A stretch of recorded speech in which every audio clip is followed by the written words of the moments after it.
I think that's the worst thing than what happened in AD 2021. You mean... The Let's see if he Dr. Ops remembers thing. the name of the podcast now while he's The stalling to Blatantly Google it. Biased Racing podcast. There you go. Finally. Okay, should we begin? Yep, go for it. Hello everyone, welcome to the Blatantly Biased Racing podcast. That's the name, right? Yes. Yeah, great. Good job. Age is catching up, I guess. Well, this time around we have BaxtyB with us. Welcome, Baxty. It's going to be a special edition because what we are going to talk about specifically is unpopular opinions. Now, the podcast tends to be very pro Lando Norris, which people hate, anti Lewis Hamilton, Sometimes, yeah. which people hate and love. I mean, he polarizes a lot. So yeah, that's why we brought on Baxty, because he tends to have maybe somewhat different opinions on that front. So it will actually end up being a bit of a banter. We haven't had too much of it. So what the format is ideally going to be, just to introduce it to you guys. For instance, any of us will introduce one of his unpopular opinion, then we'll discuss it for a while, hopefully not abuse each other. Yeah. You'll Maybe abuse not me, as usual, or I'll abuse you. I mean, that's still... Baxty's a guest, so I think we'll be nice to him. That's Yeah. It's fine. During the podcast, of course, there will be mentions of Max Mosley, Hitler, probably, a few of the orgies and stuff. Yeah, that happens. Happens a lot. And just to confirm, there were orgies, but they were only allegedly Nazi themed. It's very important that we stay on point there. Yeah. Because Max Mosley's dead now, he can't defend himself anymore. So We should. I mean, we should. Anyways. God, in the first 2 minutes of the podcast, that's a record, I think. Anyway, Yeah, that's the first time. I mean, I try to avoid it, but this one is going to be fun in that you didn't front, try to avoid it at all. You literally brought it up. Usually I try to avoid it. This Oh, time, okay. This Right. time, like, Yeah, okay. no holds barred. Let's just go for it. So yes, unpopular opinion. One guy puts it up, then we discuss, and then we move on to the next one. So, well, should we begin? Yep. Who's kicking off? Let's start with Backstreet. Backstreet, go for it. Okay. Hello, everyone. So my first unpopular opinion, and I've said this before publicly, is that Sebastian Vettel is not a top 10 all-time driver. Oh, and you said that on a podcast with two Vettel stands. Oh, this is not going to go. Yeah, Shots fired. and it's who I've got above him. Like, if you said to me top 11, then yeah, he'd be 11. Okay. Can you give us a taste of who you have above him? Or if you want to give the whole list, that's fine. But even I just won't yeah, give the go for it. whole. I mean, the top 5 is kind of fairly self-explanatory. Lewis, Michael, Ayrton, Fangio, all that. So 10, I've got Fernando, and that's where it kind of hinges, basically. 9, I've Yeah. got Max. right. And then I've got Nicky, and then Jackie and Jim Clark. So above Okay. him there. So over one lap, Seb is like near the top. Just Yeah. brutally fast over one lap. We saw that he could exploit a machine beautifully. I feel like, I hate to say this, like, because I do respect Seb a lot, but he was a. Unpopular opinions. It's blatantly biased. Racing podcast. I know. Plus, you're go for British, it. so we'll just call it British bias in the notes. Well, anyway. I mean, yes, Ben Sulayem makes it clear that everything is British bias, so there you go. No, I felt like he was more of a car merchant than Lewis and Max have been. You know, Lewis and Max have won races from way down the grid. They've won races in cars that weren't necessarily the best, whereas Seb kind of needed the car to be in a certain window for it to work. And the reason I put Fernando above him, yes, they had 2 title fights. Seb won both of them, so you're like, where's the logic in having Fernando above? I am convinced that equal machinery, Fernando beats Seb. 2010, okay, was probably the closest they ever got to having equal machinery, but the Red Bull over one lap always gave Seb an advantage. 2012, Fernando had zero right to be anywhere near that World Championship. And yet, through sheer force of will, he got there. Seb needed a car to get him through 4 races, and he needed Grosjean and somebody else to yeet Fernando off in Spa and Suzuka. And I think wheel to wheel, I think Fernando is better than Seb. I think if you want to see Seb's shortcomings wheel to wheel, go look at 2018. You know, he and Lewis I thought were pretty evenly matched on pace, but Lewis, more than often than not, got on top of him. You saw the spins, you saw everything else. And I think that was the season that he lost the championship more than Ferrari screwed it up for him, whereas 2017 was different, now different it's to going that. to be fun. I was agreeing until there.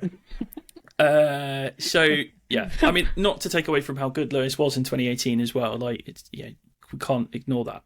But yeah, I just think Fernando's all-round car sense and his ability to strategize behind the wheel, which is so rare even in today's current crop of drivers, is just second to none. And I think if they'd been teammates or if they'd been in equal cars, I think he beat Seb, and I think Seb would have him over one lap, but over the course of a season with wheel-to-wheel racing and Fernando's defensive skills as well, he would beat Seb, and that's why I have him above. Okay. Yeah, but there's a few points to that, isn't there? Go for it, yeah. I was just going to say there's a few points to that, because I do agree that there's a good few drivers ahead of Seb, as much as I actually was a huge Vettel fan. I think Casual was as well. I still am. That's the last driver I was a proper fanboy of. Since he left, I'm kind of just a very kind of neutral jump between fan.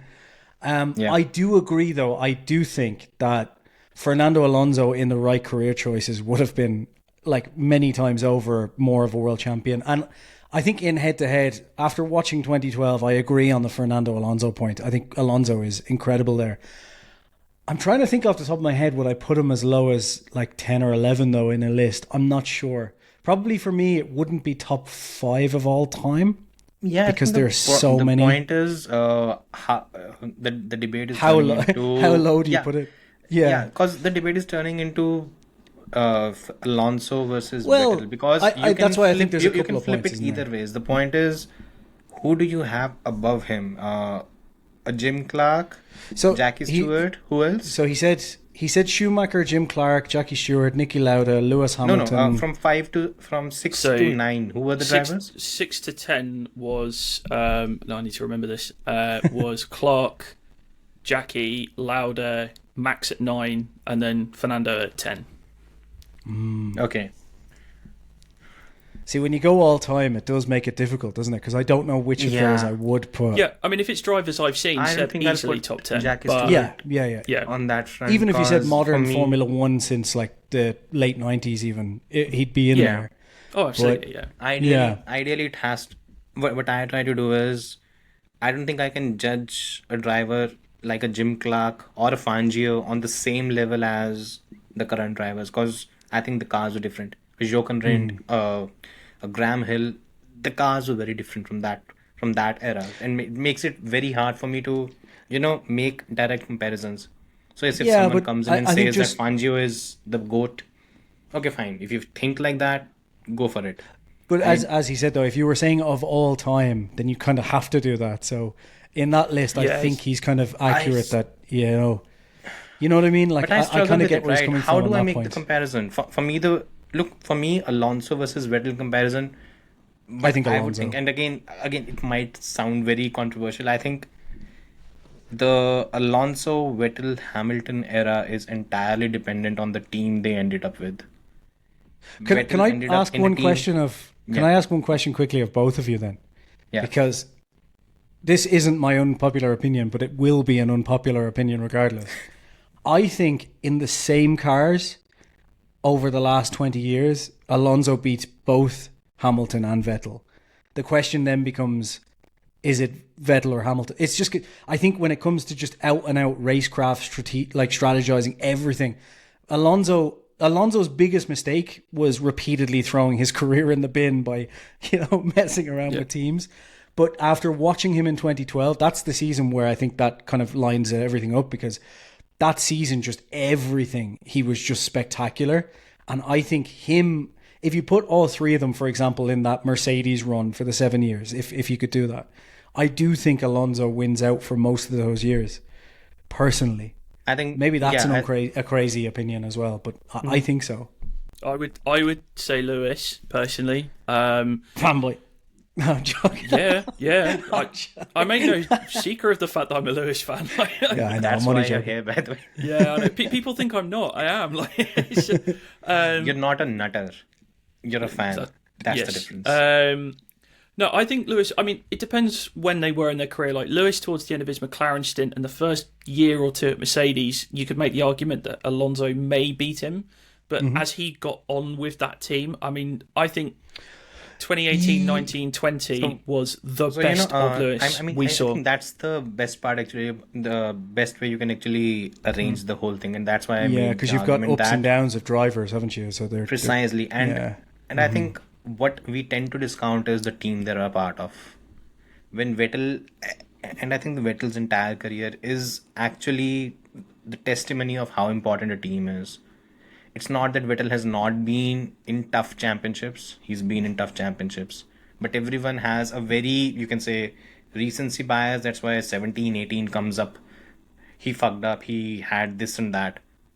There's a difference. He also had probably a much tougher time in 2010 and 2012. Those were the championships where he was consistently either throttled by reliability or had some other issues with the car or whatever. He overcame those and still won those championships. The reason was the team that he was a part of, in the background, it was not falling apart. The 17, 18 seasons, if you want to divide, I think actually there's something that I mean, a right-wing nut of these Are you days. quoting Joe Rogan on this on an F1 podcast? I mean, just How? keywords. Maybe I'm it helps excited with to the see how reach. this. I'm really Yeah. excited to see how you do this. Yeah, because in mixed martial arts, it says one thing that how he judges a fighter, an MMA fighter, is how he was at his peak. And if I Yeah. have to judge these drivers, I'll judge how they are when everything was aligned. So for Vettel, when everything was aligned, was probably 2013. But I think throughout that season, except the race in Hungary, I don't think I can pinpoint any other point in that entire season where he made any mistake or left points on the table. And I would say as Throughout well, that season. arguably, I would say arguably as well.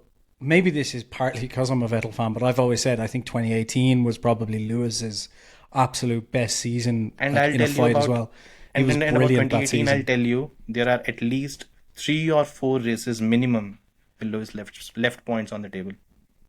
Maybe, but I do think it was an the incredible season the run reason from why I him. say that is I actually did the whole thing where I compared the primes. For Alonso it was 2022, for Vettel it was 2013, for Lewis it was 2018.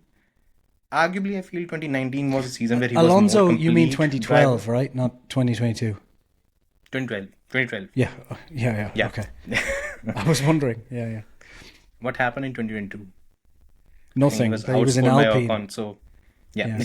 Yeah. So nothing could happen if he was at Alpine. So anyways, when I compared these 3 eras, what I saw was the most complete season out of all 3 at the peaks was Vettel.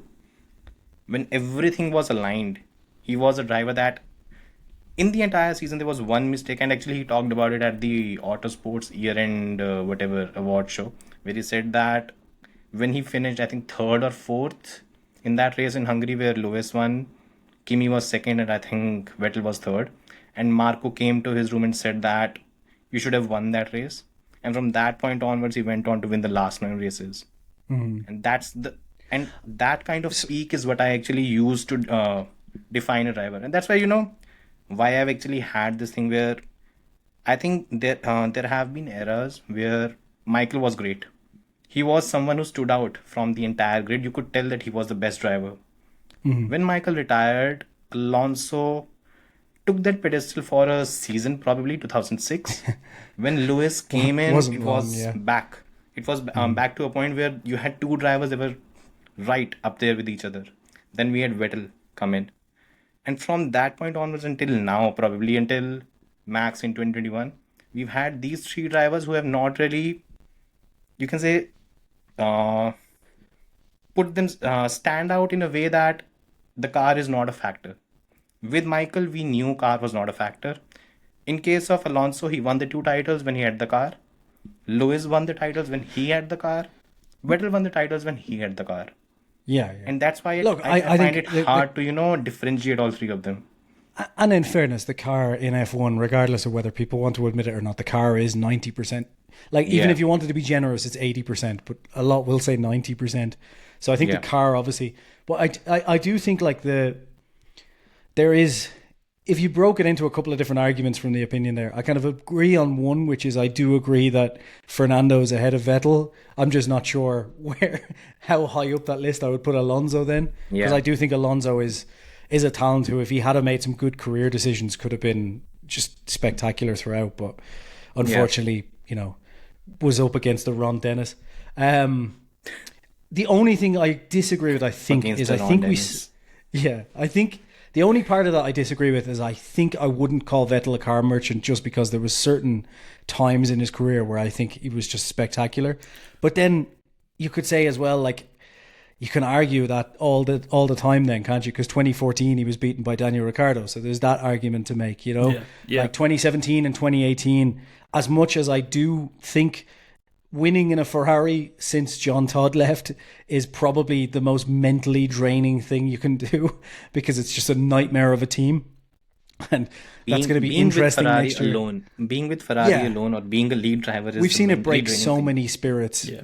And being a fan of Ferrari breaks so many spirits. I mean, I just bought this cap to help Leclerc. By now Leclerc is dead inside. Just let's be honest. He's waiting for Lewis to turn up next year. It's going to be really interesting, especially because of the age difference as well. Like, I know, like, we've seen drivers drive brilliantly into, like, as they age, but it's a huge age difference, and Leclerc is one of the best on the grid, so it's going to be. But then I suppose against Russell as well, but I'll get onto that later on.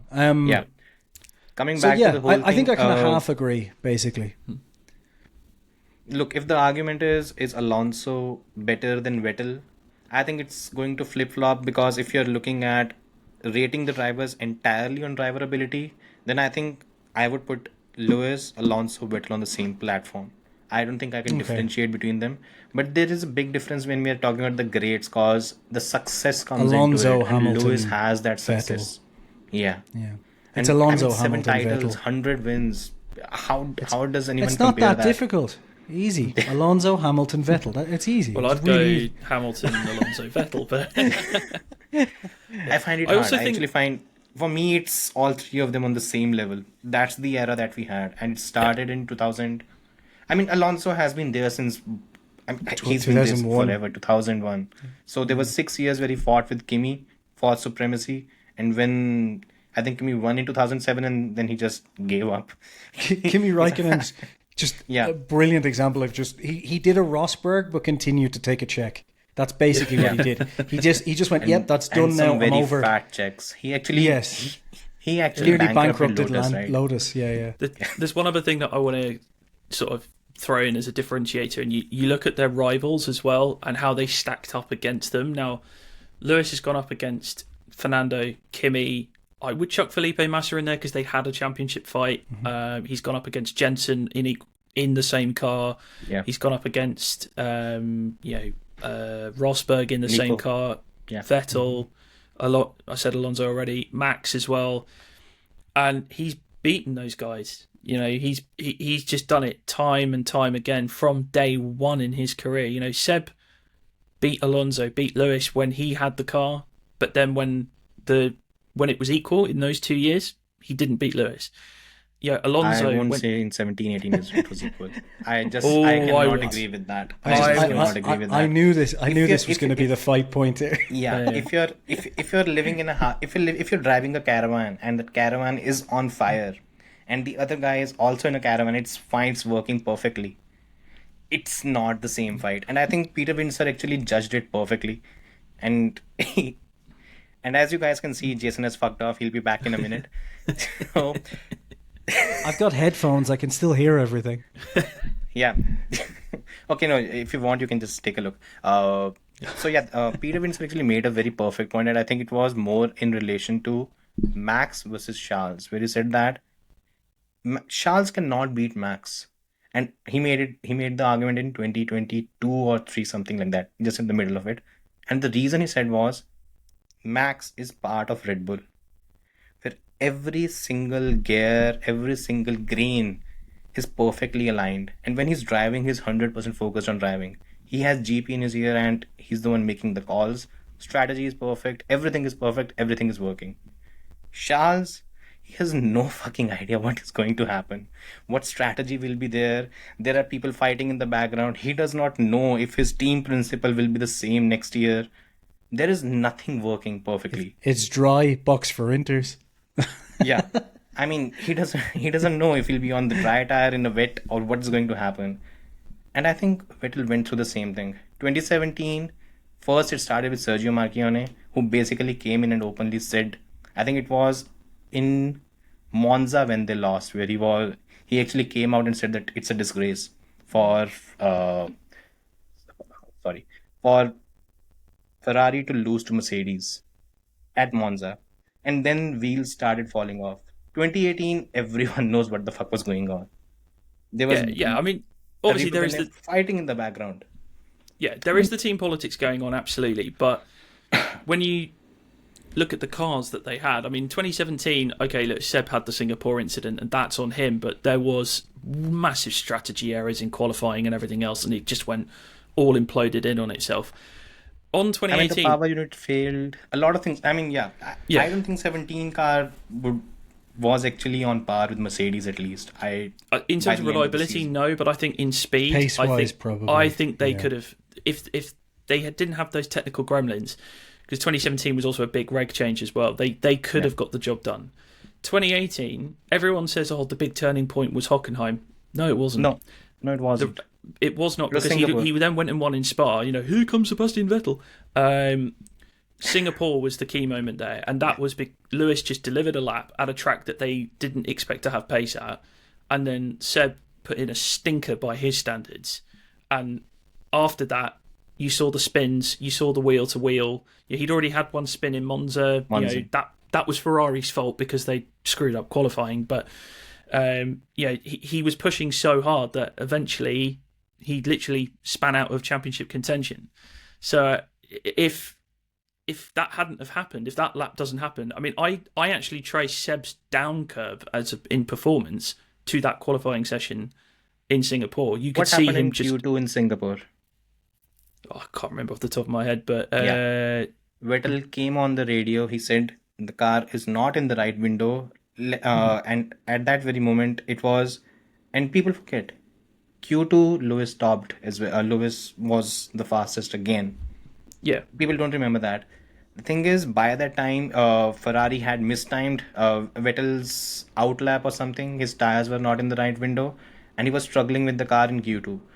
And the thing is, how I remember is I actually went back and saw the season and everything, because just was analyzing some things. It started going wrong in Q2 for them. And every time the problem with Ferrari is when everything needs to be nailed, which was what Mercedes was doing, to be honest. They nailed everything. Monza, Ferrari was supposed to storm and win easily. But basically they self-immolated. And that's how Ferrari operates. And we all forget, I mean, there were four or five races worth upgrades that Ferrari took off. And then Kimi won in Austin. Something like that happened. When that is happening, you're not really fighting for a title. You're basically, I mean, you're just there, you're participating. I do think 2018 though is, like, I've said it a while now, I do think 2018 is like Ferrari. The simple thing is, I do think in 2018 Lewis was just the better driver of the two in that particular season. The question I would have is, given I've seen how many drivers Ferrari has absolutely mentally destroyed, I'd love to know what was going on in the background, because like It's there. I think the we race don't did like. the entire thing, and they've actually mentioned these things where Vettel. But what I'm saying is, I think assert we the same authority that Michael had, and what happened. But I think the point is, it's like we don't take into account a lot of the time how important it is, like mentality for the drivers, and obviously, like, that's on the driver as well. Like it's up to the driver to put themselves in a mental state. Like you see Lewis just completely destroy Bottas's mentality halfway through the season every year. But that's on Bottas to fix that. So it's not really an excuse for Vettel, but I would love to know, like, what was happening in the background. The reason I do think Lewis was better. Singapore is such an important moment is because you could, I he wasn't didn't know about the issues Lewis in wasn't Q2. supposed to win, by the way. Lewis wasn't in supposed to be Singapore. on pole. He wasn't supposed to do the lap that he did. We all look back and just go like, Yeah. But that was after that qualifying amazing. session, you could see Seb kind of just look at the screens and go, Jesus, I can't beat this guy. Yeah. I can't beat this guy. That was the moment. And after that, just, it went downhill. Precisely. One more thing. There's one thing that continues to be said, where Vettel could not win from back of the grid or something like that. And I think there's one thing that we actually need to keep in mind when we talk about something like this. Until 2014, Lewis had not won a race beyond top 4 or top 3, something like this. Yeah, I remember. The first time he did was British GP, where he had an issue with in qualifying where he didn't set the final lap and Rosberg got pole. I think Rosberg got DNF'd or something in the race and Lewis won. I can't remember. So there's to be honest, one key thing which we tend to forget. First is when it came to Vettel, he nailed qualifying. It was probably from 2010 to 2013. He had he was on in 2011. He leveled Nigel Mansell, 15 pole positions, right? And I think there were 19 races that season, 19 or 20 races. That's almost 75% pole position rate what he had. He didn't make mistakes in qualifying, so that's why he started up front. That's the big thing. True. If he can, and I mean, if we talk about him being able to come through the field, he showed it in Abu Dhabi 2012. Baxty, you've really upset casual here, I think. I mean, that's what everyone wants, right? That's the whole point of Came this from pod, the back isn't of the it? grid, finished P3. Yeah, no, I mean, okay, that 2012 Red Bull at that point was an absolute rocket ship. What was the Mercedes 2014? Well, it was a rocket ship, but you Yeah. know, but also That 2012 was the was car in more. which he won Lewis on. Before that, he didn't. So Yeah. car But makes big he also difference. in 2018 he came from 16th on the grid when in a race that had Seb not crashed out, he doesn't win. In Hockenheim, and he came from 14th, and then I mean, he would have finished either in that race. He would have finished from 16th. He would have been even in a normal race. He would have been P4, P3, something like this, right? In a worst case scenario. Worst case scenario, P4. If Seb doesn't crash in those conditions, it's P2. P2. Which probably wouldn't have helped. I still think Lewis would have won the championship that year, but I think it would have made it closer, certainly. Yeah. But I mean, the point is all of them being racers and stuff like this. I just wanted to get that out. Anyways, I think the obvious one, the winner of every season, obviously is the car. Let's just call it a day. Just say, look, unless it's 2024 where Max Verstappen wins in a slower car. So that's also but that's another argument. I mean, there's no isn't it? argument on that. I actually analyzed this thing. They broke even by Zandvoort. Until Zandvoort, it was neck and neck in terms of who had the faster car. After Zandvoort, there's This not is even this is the funny thing about F1 Twitter, isn't it? It's just like immediately, he's had the fastest car since Miami, and it's like, well, No, I mean, he hasn't. really. It's like he's hasn't. been a lot closer since Miami. He's only had the fastest car probably since, I would say, slightly before the summer break. I wouldn't be surprised if in Spa I think he had Hungary a was the faster race. car. Maybe, In my view. yeah. Like, but I think I think it's made not that as, Red Bull look a lot better yeah, post Miami. Like, yeah. I'm sure we'll talk about Max, but like he's gone up in my estimations for those 3 races alone that he won. Yeah. Yeah. Max is one of Barcelona. those drivers where we talked about this on the last podcast. We'll get on to another opinion in a second, I swear. But I did say on the last podcast, you know a brilliant driver when they're leading a race, right? Even if it's tight, and you just think to yourself, unless something big changes here, he's going to win. Like with Lewis and Max, or Vettel, Alonso. Obviously, we just talked about Hockenheim, but generally speaking, when they're leading a race, you're like, they're not going to make a mistake and throw it away. Whereas with other drivers like Leclerc, Norris and Russell, there's still a little voice in the back of your head that goes, they're going to hit a barrier here, aren't they? Like something's going to go wrong. Yeah. And obviously that comes with experience and winning over and over again. But it's a different point. Plus it becoming a habit for us. I think that's also a factor we tend to not account much. Because if Norris racks up 3 or 4 wins in the next whatever span, and then even we'll be, as fans, will be habitual. Okay, he's going to get it done. It's more of a formality. It's right? also just you have to get used to winning. I think we see that with drivers all the time. Like even if you go back to Vettel, Alonso, and Lewis's early days, there is mistakes. There is like things they throw away, and I think it's just you have to acclimatize to the front of the grid. It's a different beast from like floating around in the midfield hunting for points. A lot more on the line. So yeah. Anyway, sorry, that was off. Off the go track. for it. Jason, you're next. I think the second unpopular opinion. I'm trying to think. You know, we just talked about Lewis and stuff for a while, so I'm going to jump. I had one that was kind of around, not really around Lewis, but around championships. Well, I'll jump away from that. I'm going to do one that's going to piss most people off, especially because earlier you said this is a Norris fan channel. Norris is still better than Piastri by not a huge margin, but by a decent margin. That's not an unpopular opinion. Is that not an unpopular opinion? No, unless Definitely you is an are a unpopular hardcore Max fan, or actually, It depends who you're asking. So, yeah. if you ask Lewis Hamilton fans who, for some reason, despise the ground that Lando Norris, like he could fart the wrong way, and they'd be Verstappen pissed off fans with him. now as well. Exactly, Yeah. they all hate him. They'd be like, "How dare you say such a thing?" But I think for both of us, it's like, yeah, no, I don't disagree with that. So this isn't That's unpopular in this unpopular room, opinion. then, Yeah. basically. Yeah, because It's we unpopular look on at Twitter. fans. yeah, Yeah. But Twitter is Yeah. full of. I mean, it's owned by Elon Musk. What do you expect? Hey, look, he's putting us to Mars, man. I love Elon. I'm back in Trump now. He's not. I mean, he's actually drilling a hole and basically shoving all of us into the ground. That's what he's doing. Anyways, Well, look, let's not do this in this podcast, right? Because we know what we get like when we talk about politics or anything on here. Yeah. It goes on for 4 hours. So is that just not an unpopular opinion then? no, come No. with another one. See, I want to keep the other one for later, so I'll jump to another one that I don't know if it's going to be unpopular. Dude, you had 5. Yeah, I have 7 actually. So I'll just jump to another one, and you can tell me no or to argue. Go for it. They make too many mistakes. Line is pretty much always bullshit. I think when we talk about top tier drivers.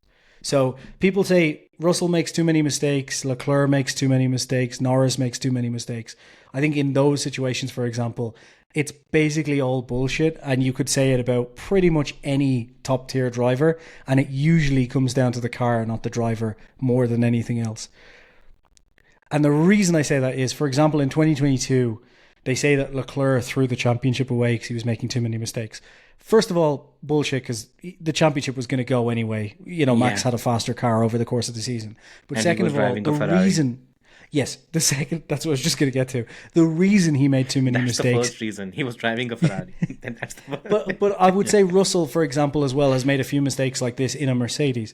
And I think it's all down to the same thing, which is when you're pushing a car to the limits, like on the absolute edge, and your car's not the fastest car, mistakes are just going to happen. Like if you want to call mistakes like Logan Sargent just spinning it in practice, that's a mistake. That's a fuck up. That's a driver just making errors. But when you're looking at like Leclerc, Russell, when they're pushing to go for a win, for example, or fighting to get onto the podium, and they're in a car that is clearly outclassed by the people in front, then I think in that scenario it's less of a mistake. I know it's still a mistake, but it's kind of not one of those things you can hold against them because they are literally driving the car on a knife edge. Like we've seen Max Verstappen make lots of mistakes over his career, and then all of a sudden in like if we say 22, 23, and even this year, no mistakes most of the time. And why is that? Because the car has an advantage, so you don't need to be on the edge the whole time. Hamilton as well made his mistakes earlier on in his career, but I think a lot of it isn't just like... A huge part of his experience in getting better and learning to fight at the front, but there's also the part of it as well where when you have a car advantage, again, you don't need to be leaning on it as much.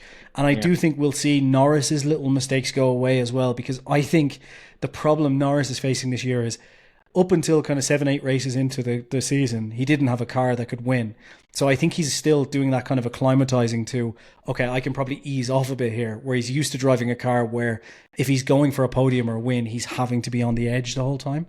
So the opinion is just, I think in most cases it's BS. Do you think that cars and teammates flatter drivers? yeah, because Sergio Perez Yeah. exists. I'm a Perez fan and it hurts so much.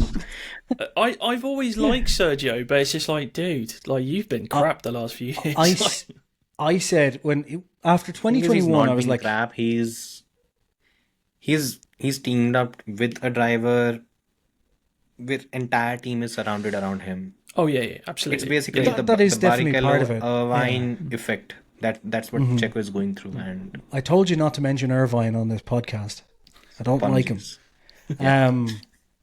But anyway, no, like with Perez, for example, like the mistakes this year are on him.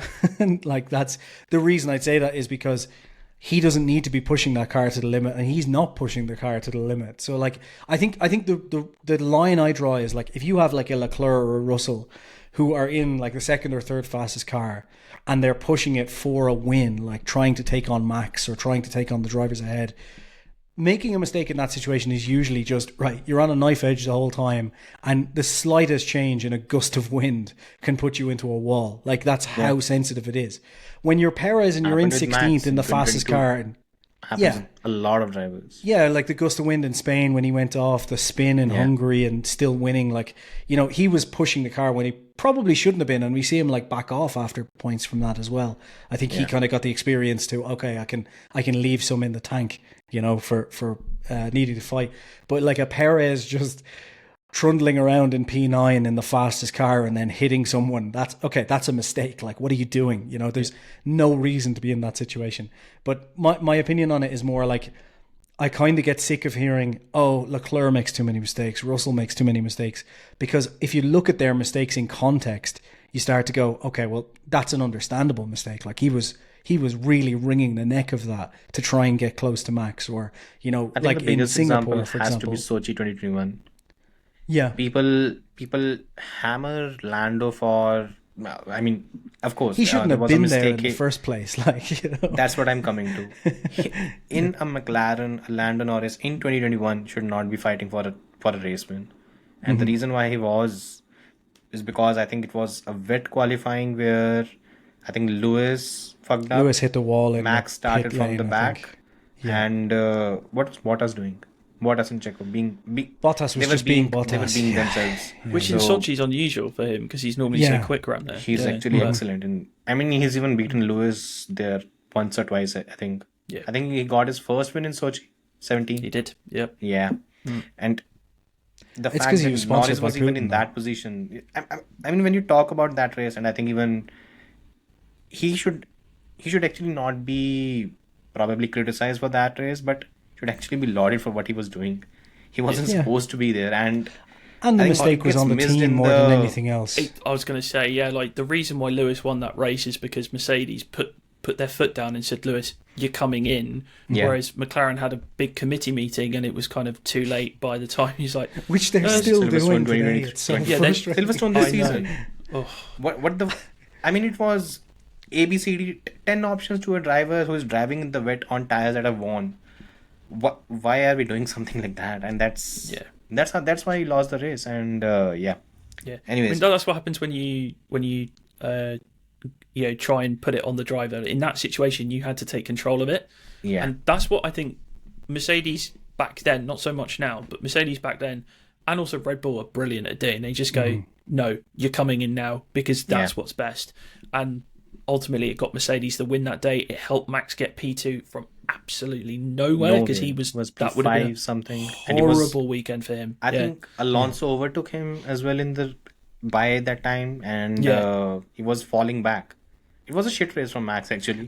I got very lucky. The strategy nailed him. He nailed it and just got it done. Do you think that's going to be? Sorry to go slightly off topic, but do you think that's going to be an interesting to watch with given with a Lewis fan here? Do you think it's going to be interesting to watch next year with Lewis, because there's a few drivers on the grid I would say kind of like Sainz and Russell stand out, but Fernando as well has done it quite a Alonso. bit. But yeah, drivers who kind of like they get called on a strategy and they're like, no, that's not the right idea. Like, we're doing this instead, and they'll call back. Whereas Lewis and Leclerc as well. Leclerc, I don't know why. Lewis, I understand kind of trusting the team on decisions because 9 times out of 10 they've made the right decision. Leclerc, I mean, less and less the last few years, but but Leclerc, they never have, and I don't know why he still trusts them on calls. You know? But do you think that's going to be tough for Lewis next year? Lewis does fight back when he's absolutely certain. I mean, I remember in Silverstone this year, they were like, "What do you think on tyres?" He was like, "No." He was the one that made the call there, and sometimes Lewis has made the call for inters or for slicks, and he said no, not yet. And then he got past Russell, and basically it's what won him the race. So he can make that snap decision, and I think Charles now is starting to fight back on Ferrari. Like, he's just doing.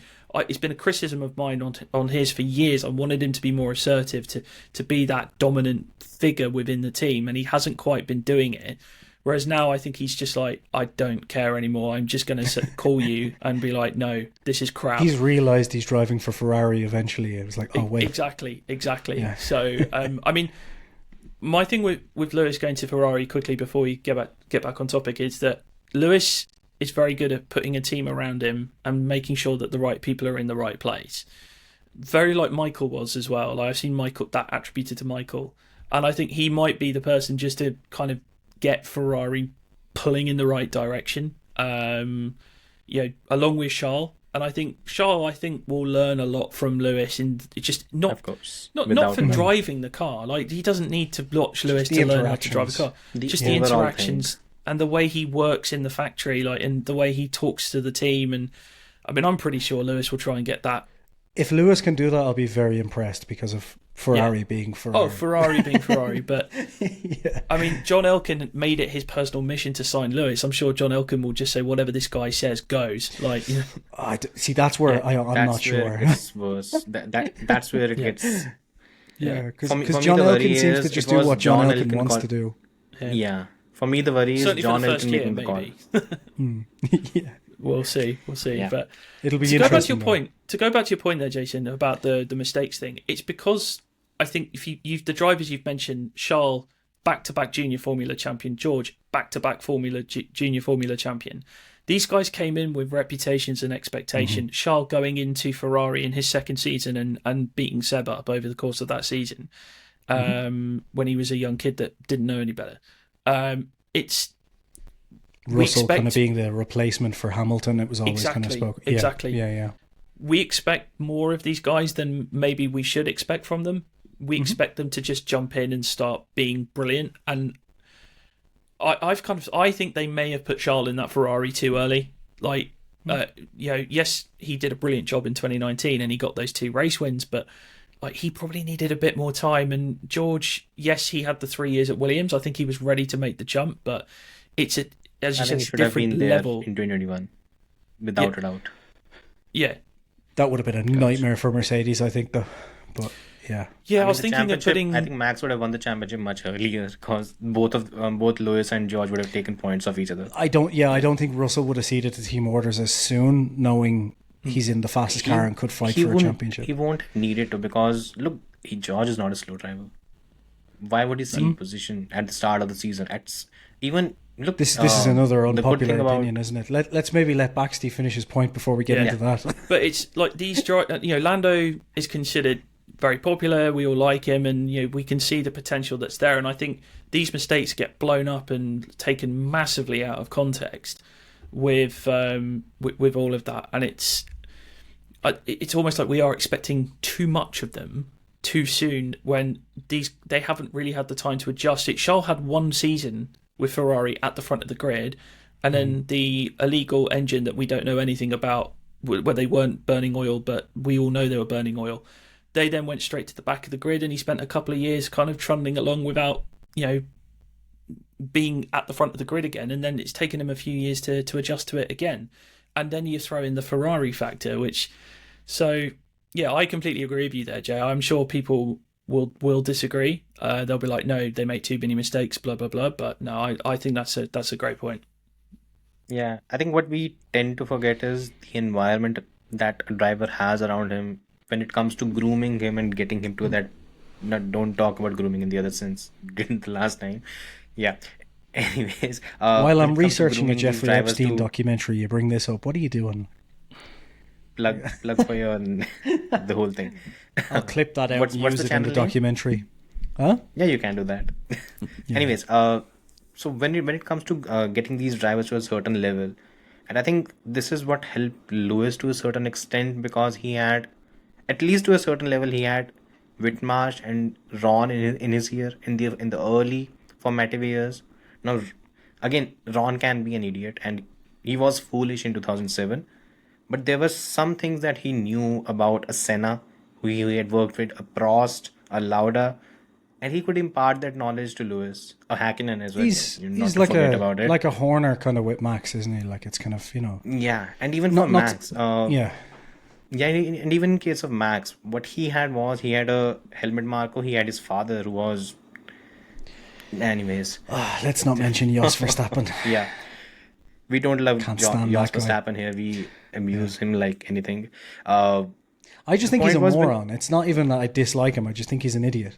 Like what? You're What, right. what does he do? Like literally, Red Bull is falling apart around Max, but everyone likes Max. So all he has to do is sit back and Shut wait to see what up. the situation All is. he has to do is because shut up. if it all falls to shit, he just calls Toto and Max goes over there, no problem. So he doesn't need to be having any arguments. And instead, he's going, "Hey, look, the house is on fire. How do you know that? Well, I poured the petrol on it." It's like, what are you doing? Like, you moron. Anyway, yeah. Yeah. So yeah, that helped Max because after, and I think in 2021 people had actually the wrong perception of Max in terms of he makes a lot of mistakes. You go back and look at that season, in terms of driving mistakes, he had very few. He had a bit early in. Look, he should have won in Bahrain. He didn't. He took it a bit easy. He I think missed a fastest lap in Portugal. Something he went to the white line or something happened.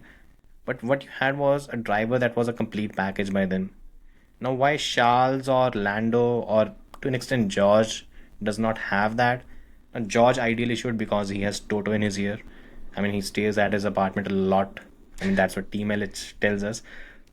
What Lando and Charles don't is now because look, Charles has an entirely crazy Ferrari team where I think he's gone through 3 bosses by now, something like that, and that's not an environment which a young driver needs to actually grow up. Lando has Zach Brown, who is again he has decent racing pedigree, but he hasn't built champions. So these drivers are going to take their own due time to actually reach that level. I think Charles has this season. Lando is still getting used to it, so he'll get there. Oscar has been lucky; he has Mark Webber, who knows the pitfalls of Yeah. being a number 2 driver. In, fa- at in Red fairness Bull. to Norris as well. That makes a lot of difference. In fairness to Norris as well, like I did the math on it in a video, like I think it was a couple of weeks ago, and most of the mistakes have been on McLaren's side as well. Yeah. Like most of them. Yeah. I think if you remove McLaren's mistakes, I purposely like kept his in, and I even said were like two. the collision with Verstappen. I'm not saying that was a mistake, and I know it was like Verstappen's fault. He could have backed out there and continued on. I think, it wouldn't have made a that's- difference to the points anyway. Yeah. But my point is, what I did was I did a calculation of just the McLaren errors, and if you just account the McLaren errors, he is currently 11 points off Max, which would have been crazy. Yeah. So, Yeah. but yeah. Anyways, I think we've So exhausted I think you the guys second agree point. with that opinion, so it wasn't that unpopular. I mean, you're coming I'm up sure with there'll be listeners that will not appreciate that opinion. Yeah. And That's good, yeah. have their agendas against certain drivers, and they'll be like, "I'm going to do a PowerPoint presentation on why this driver makes too many mistakes." Like, Six There's- paragraph there's comment. There's Yeah. apparently a user on Twitter who I think he created a 100 post thread of why they don't like Lando Norris, and a few of them were, but I don't know. He sounds funny. How do you have that time? His in your face hands? is something, and like this level of hate is. It's just it's not normal, like If you followed someone on the streets and you said something like that, you'd be arrested. Like it's very strange. Yeah. Like, it's a strange level of hatred. I mean, that's why their anonymous accounts exist. I mean, Yeah. that's You should the read my purpose of- 100 posting on Bottas. I'm joking. Yeah, okay, now it's my turn. The Crashgate deciding the 2008 F1 championship. I think that was probably a worse thing than. I think I actually stepped into it a bit too early, but still, if you guys are ready. The Crashgate 2008 deciding the championship. I think that's the worst thing than what happened in AD 2021. You mean the Go for constructors it, championship? What happened is okay. Now They I'm were basing it disqualified from on the constructors. Bernie Eccleston pushed to let the drivers not no, affect the drivers. you're thinking Spygate. We're talking Crashgate. Oh, Crashgate. Sorry, 2008. Sorry, I'm thinking Yeah, Spygate. Yeah. Now it makes sense. The I whole get it. the whole thing with Felipe Massa going on right now. You mean So- for 6-time world champion Lewis Hamilton? Yeah. Wolf. No. So the point No, I'm was, staying out. I'm by the way, I'm assuming one thing. If that is not the case, it will everything will fall flat. I'm assuming one thing, that the old retard is actually saying the truth, where Bernie has actually claimed that it was him, Max Mosley, and Charlie Whiting, someone who actually people remember a lot these days. All three of them knew before the FIA gala, and if they did, they should have. They had the provision where they can cancel I that particular race, and then the championship decision changes. And that's a very important piece because they had made an agreement that I think, I'm not sure if it still stood in 2021, but the old agreement was always once the trophy's handed at the FIA gala, that's it. Like, we're not changing things. It's why Mercedes that's dropped their appeal when they did, because they're like, well, the gala needs to happen, and blah blah blah. So yeah, okay, I don't agree with this at all. I don't agree with this at all. Go for it. Go for it. I know you won't, but I nearly said that Felipe blew it in 08, but I didn't. That was going to be one of my options, but he didn't really. I think yes, Crashgate was massive, and it was massively controversial. But the reason why I think AD21 is worse than Crashgate is because this Crashgate was a team cheating, and it was awful, and it should never have happened. And ultimately, I think they did the right thing by basically telling Flavio and Bob Bell Pat Simmons, you're done, out. Yeah, imagine both. I think 15 years later, both of them are back in the paddock. So, well, yeah, I know. so right? they're not done, right? And running the same team, one of them, yeah, and they handled it as well as they could. I think at the time when it all came out, and basically Nelson Piquet Jr. had just gone nuclear after being sacked. AD21 was the governing body, and the person representing the governing body dropping the ball. Just now, I'm in the minority when I say this, that I don't think he did it deliberately. I think he made a decision that was catastrophically wrong, but I don't think he was like, nah, screw Lewis, I want Max to win. No, he wasn't like that at all. He made a decision based upon a gentleman's agreement that I think if he'd done it earlier in the season, it would have been controversial, but we're all a bit like, But because it literally decided the championship and cost one guy the championship, I think that's why it was more controversial. Like, yeah, okay, Crashgate did cost Felipe, but would they have cancelled the race result, or would they have just disqualified Ferrari? Or Renault, that's the big question, isn't it? Yeah, I don't think they would have cancelled the race result. I think they would have disqualified. The entire thing is according to the whatever legal. But Bernie's body denied used. saying that, allegedly. Like, there's what whole I'm saying. things. Yeah, no, that's what I'm saying. I'm and also, let's be careful how much thing we that the take from the 90-year-old billionaire retard is loofah. actually saying the truth. Yeah. Sorry. I said, let's be careful how much we put on the billionaire loofah. He does say a lot of crazy things. Yeah, so I mean, that's what I'm saying. I'm assuming that's the first basis of the whole thing. If he's wrong, if he's lying, then we don't even need to discuss it. But if he's right, then in that case, as you said, you talked about how the governing body and the person representing it. You had the governing body, you had the F1 owner, you had the person representing it. All three of them conspired not to bring the news up about the Crashgate before the FIA gala. But that was because they didn't have the evidence. Like, it was Nelson Piquet's They had word. everything. They didn't have the evidence before, post Singapore Grand Prix, the weekend before, the weekend after that. By that time when the FIA gala was supposed to happen, the week before that, they knew everything. Nelson Piquet, the father, the other retard, he had come up and actually talked about it and admitted that this had happened. So that was the whole detail. I don't know. I think there were By the other way, just to get one thing clear, I don't want any championship to change because that's stupid. It's done. It's over. You don't want that. Yeah. But it's egregious. That's what I'm saying. Oh yeah, I mean, look, I mean, so much of this has been twisted, and we don't know what happened. I'm sure the conversation with Nelson and Charlie did happen, but I've always read it that they didn't have the sufficient evidence to pursue it. Now, I'm sure somebody will do some digging somewhere and they'll find out what happened as much as they can. Obviously, Charlie and Max no longer with I us. wrote the analysis piece on it, the new. I'm telling you. I mean, I write for Sportskeeda, so I covered the whole thing. I'm telling you the new. I'm sharing the entire details. I had some beers with Bernie Eccleston. He told me everything. No, I didn't.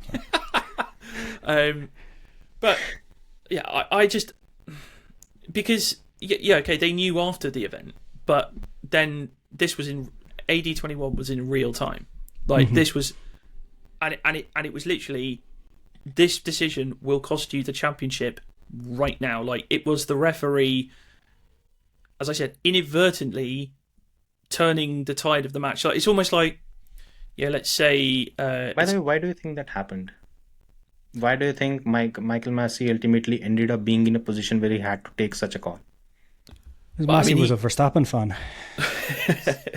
Well, I think, as I said, it was because of this gentleman's agreement that they had, that they wanted to finish the races under green flag, and he saw the opportunity to end the race.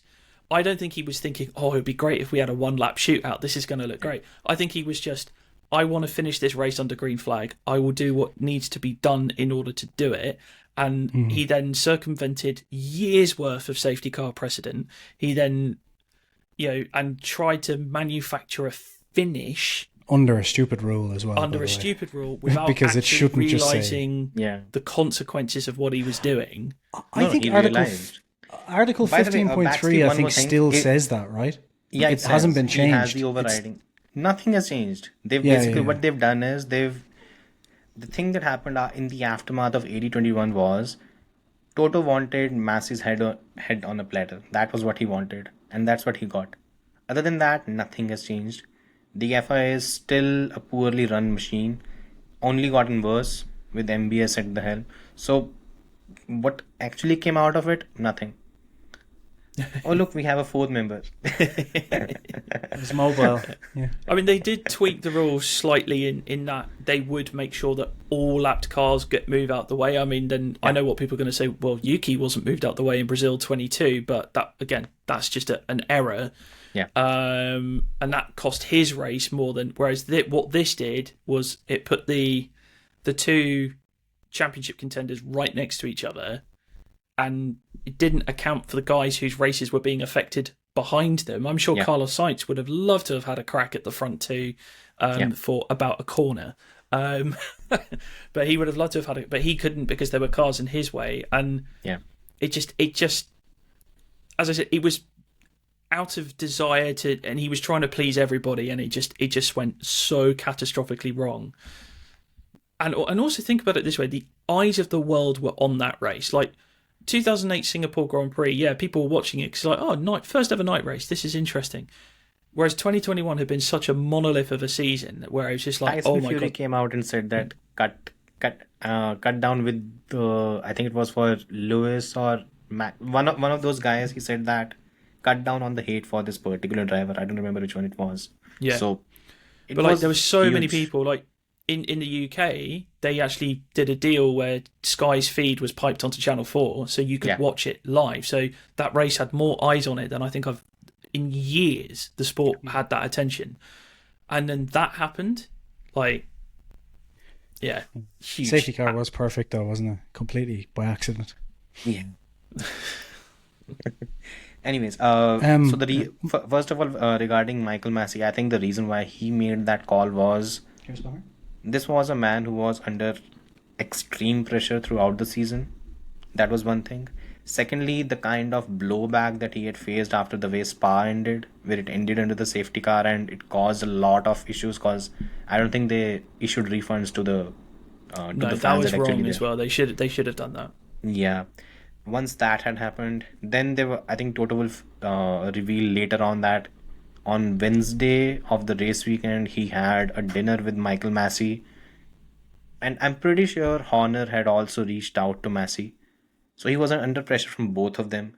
Then there was a scenario of this stupid thing of the public team radio between the race director and the entire...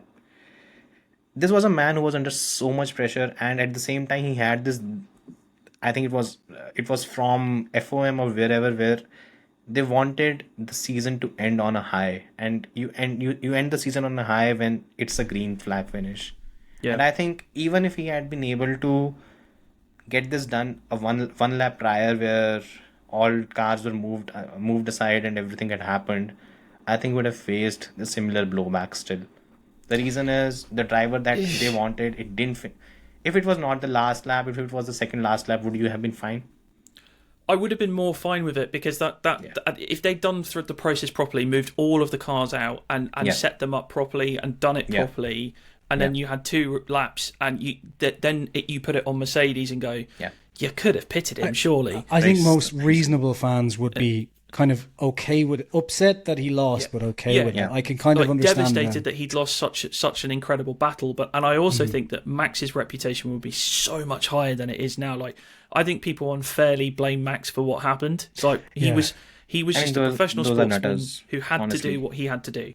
He wasn't just going to go, no, this isn't fair. He had to take advantage of the situation he had.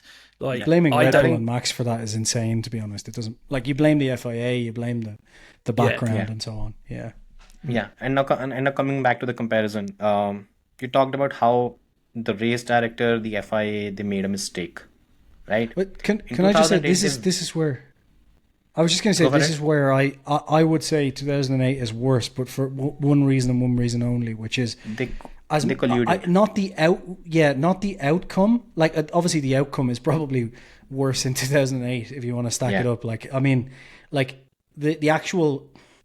The championship wasn't really changed by the outcome, if that makes sense, in 2008. I know you could argue that all day, but Ferrari still messed up where they messed up. Lewis still finished where he finished in that race and so on. So if you continue the race without them and that crash doesn't happen, Lewis probably still wins the you know what I mean? No, the crash caused Ferrari's mess up. Okay, right. Anyway, sorry. But the difference I would say is one is corruption, one is incompetence. So for me, corruption is worse than incompetence. Because it's like out and out planning, or not so much planning to do it, like it was planned by the team, but knowing that it had happened and not then changing it. The only thing is, I think, like, BaxtyB is right on one thing, which is, I don't think you cancel the race in that situation. You just disqualify Renault, right? I think you cancel because for me, every race weekend, not a race weekend ideally, in every race, every single, you can say a move is probably attached. It's a chain reaction what happens. I know what you mean. Imagine, I mean, if, let's assume maybe, again, it didn't happen. First of all, Lewis Hamilton fans, it didn't happen. In case Nicholas Latifi intentionally did that, crash in AD 2021, and 10 to 15 years later it comes out that he intentionally did it, then what? Don't change it. I mean, come on. No, like, you don't change the results. But the point is that set the entire chain reaction. You don't so just you cancel the race, him is what you're saying in that race. situation. Yeah. Well, yeah. I mean, look. Let's just say one thing. The void lap 58 thing was bullshit. Like, you can't just void one lap. Like, you have to cancel the whole race or whatever. I'm not sure in 2008 though. I think. Like, obviously nothing changed. This is all hypothetical because nothing changes. Like, if they said they were giving Massa the championship, I'd be like, that's absolute bullshit. What are you doing? Like, you can't change it this many years afterwards.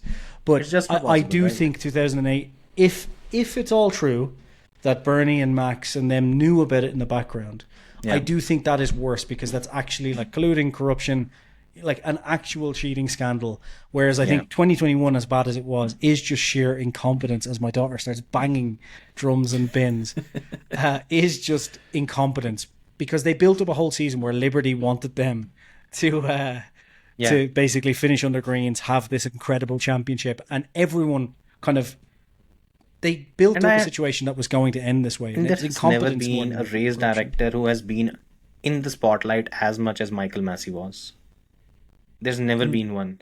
No, true. I mean, 2008, I would say, is that let's hypothetically say they say, right, there you go. Here's your championship, Felipe.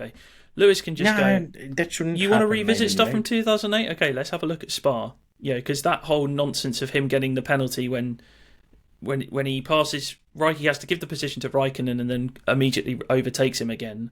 The last lap thing, on the last lap, couple of laps, McLaren had been told he can do it, so then he did it. And then they gave him a penalty afterwards. Yeah. And then Massa benefited from that massively because he ended up winning the race. Whereas Lewis I think he didn't score any points because of that penalty. So he came second or third, right? He came second. Lewis came second.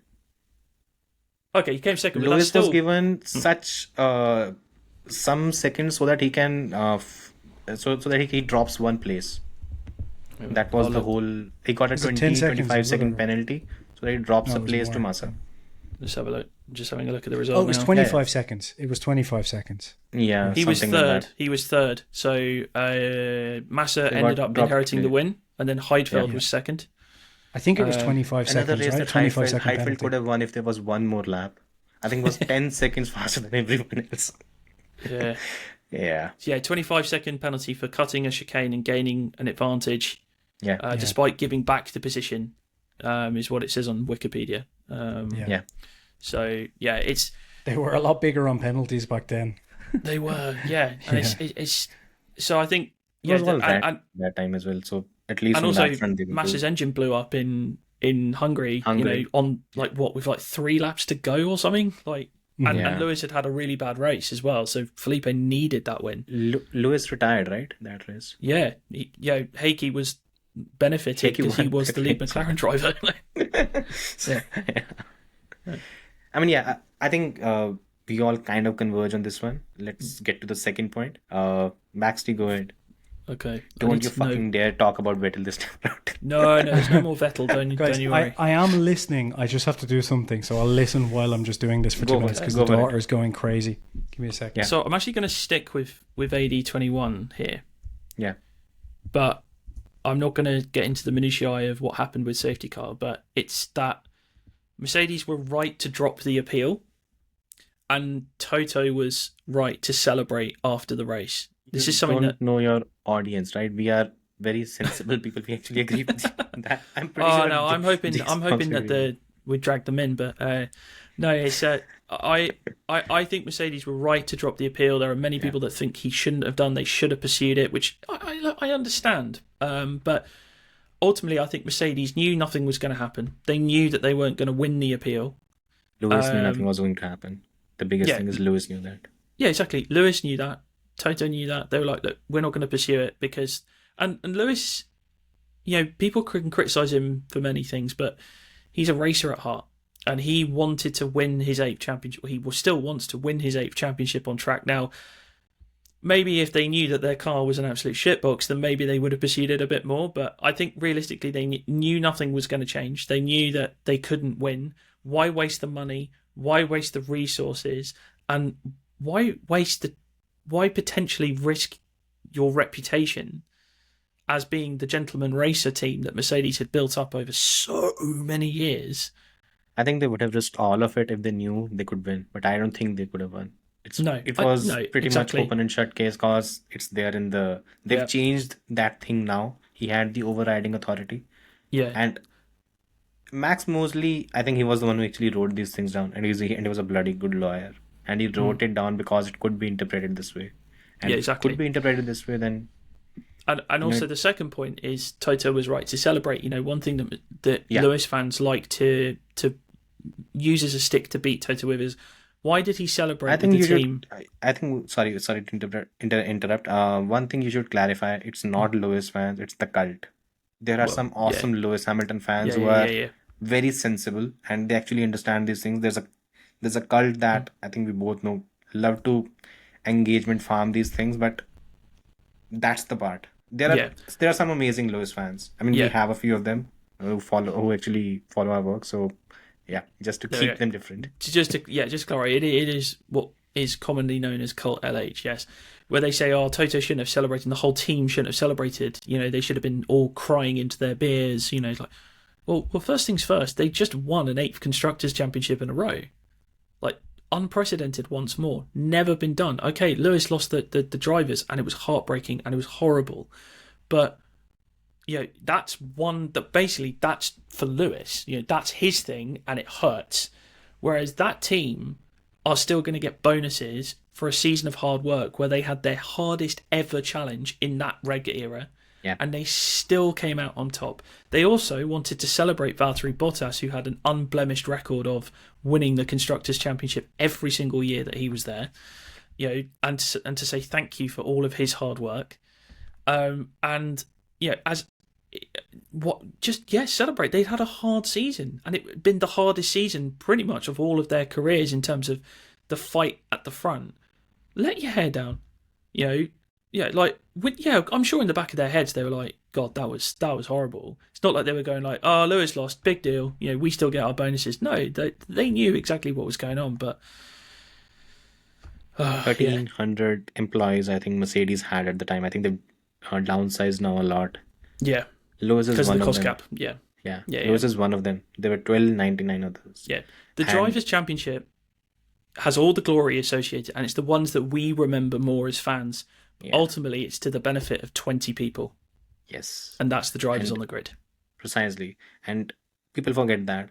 And if Toto had actually skipped that, that would have been, I think that's spitting on the face and on the effort that those 1,299 people actually put in. And you should Yeah. not do that.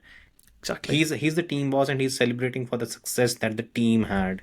And at some point you have to, I think you have to separate the team from the driver, and sometimes fans have they struggle to do that a lot. Yeah. And yeah, I think I agree with you on that. That's the thing. I think Jason is also agree on this, because I think he's also one of those guys who tend to take a similar view.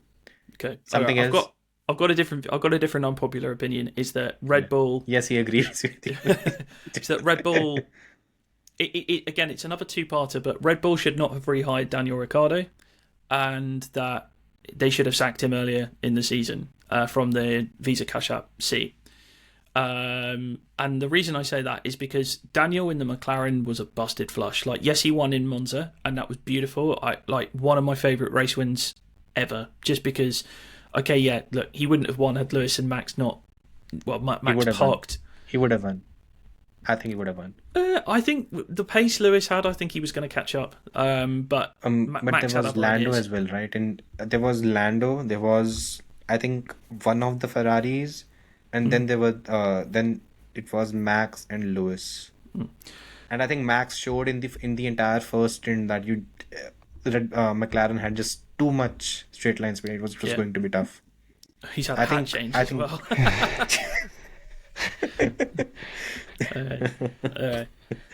But for me, like, beautiful win from Daniel in 2021. But in 2022 and across 2021 as well, those 2 years, he was done. Like, there was all of the chances that McLaren tried to give him, just he didn't deliver. And I think Red Bull kind of rehired him out of loyalty, and also kind of as a, you should never have left us. You should never have left us. And I can understand why they put him in the Visa Cash App RB seat, AlphaTauri last year, because De Vries was such a bomb. Yeah. But honestly, when He should Sergio also Perez... not have been signed. No, he shouldn't have been. When Perez put pen to paper on that Red Bull seat, they should have said, right, Daniel, sorry, goodbye. Your whole reason for being here was to get into that seat to replace Perez. You haven't done a good enough job. We've got Liam Lawson sat right there. You've been brilliant, but I think you need to disappear off, because ultimately this is our second team. You've already driven for this team and graduated to Red Bull. You're now not going to do that. You are essentially holding up a seat. You are, that for somebody to come and develop. You've got Yuki in there who they just seem to be ignoring for the Red Bull seat, because I don't know why. I think there's reason behind it. I think there's a lot of reason behind it. And I think they're a bit after what happened with Gasly, because Dan from engine mode 1 or something, whatever his Engine mode ID is. 11, isn't it? Yeah. Engine mode 11. So he had revealed that Gasly shouted or misbehaved with Adrian Newey or something that happened. Because of that, he was promptly demoted. And Yuki is still a loose cannon when it comes to. I don't think they can handle him. I think they also think that they cannot really manage someone like Yuki in the team. Because look, what's going to happen is Yuki is going to lose to Max. And when he loses to Max, his temper is going to increase by the weekend. And the amount of Realistically really as well. outbursts. Look, you can take a petulant child when he's dominating his teammate.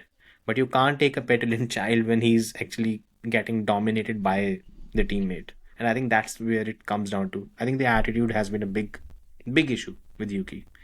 And that's maybe one thing. Plus also, I think he's there because of Honda. And I worry what will happen to Yuki once 2025 is up, because I don't think he'll get a seat in Formula One. I don't think so either. No, the only way I can see him getting a seat is if he ends up in Aston. But Honda sort of impress I upon fucking Lawrence. love that. Anything to get rid of Yeah. Lance. Yeah, Lance Yeah. Lance needs to go to WEC. Yeah, Yes, he does. Oh my god, I've been saying Or that for a learn tennis, while. and like- do anything, learn squash or whatever that new paddle, literally, whatever. Just it- do. literally, do that. like his dad is building a WEC team. Go And we know cycling. they'll just pump. Well, he'll pump money into the WEC team. He can go and be a WEC champion for a year.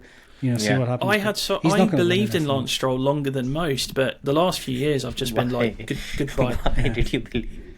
He has some good 2020 peaks. mostly, like 2020, I thought he was great. I thought actually, okay, he's starting to step out from Daddy's cash shadow, you know, and he had some decent results in his first season with Williams, and then he kind of got caught up in the whole Williams thing, and then Racing Point, and that was a nightmare. I think the other problem now is that the grid is actually like there's very few poor drivers on the grid. Like most drivers are very, very high level.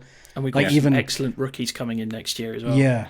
Five. Like to say that I think like, you know, like of next year's grid, I think Ocon and Gasly, because you know I don't like them, that's why I put the hat on, are two of the worst drivers on the grid. But you know, even they're at a good high level. yeah, Oh boy. yeah. I He's like an Ocon Gasly Gasly. fan, for the by the other way. I like Gasly. I'm a Gasly guy. Yeah. I think when it comes to the Ricardo thing, I think you're right.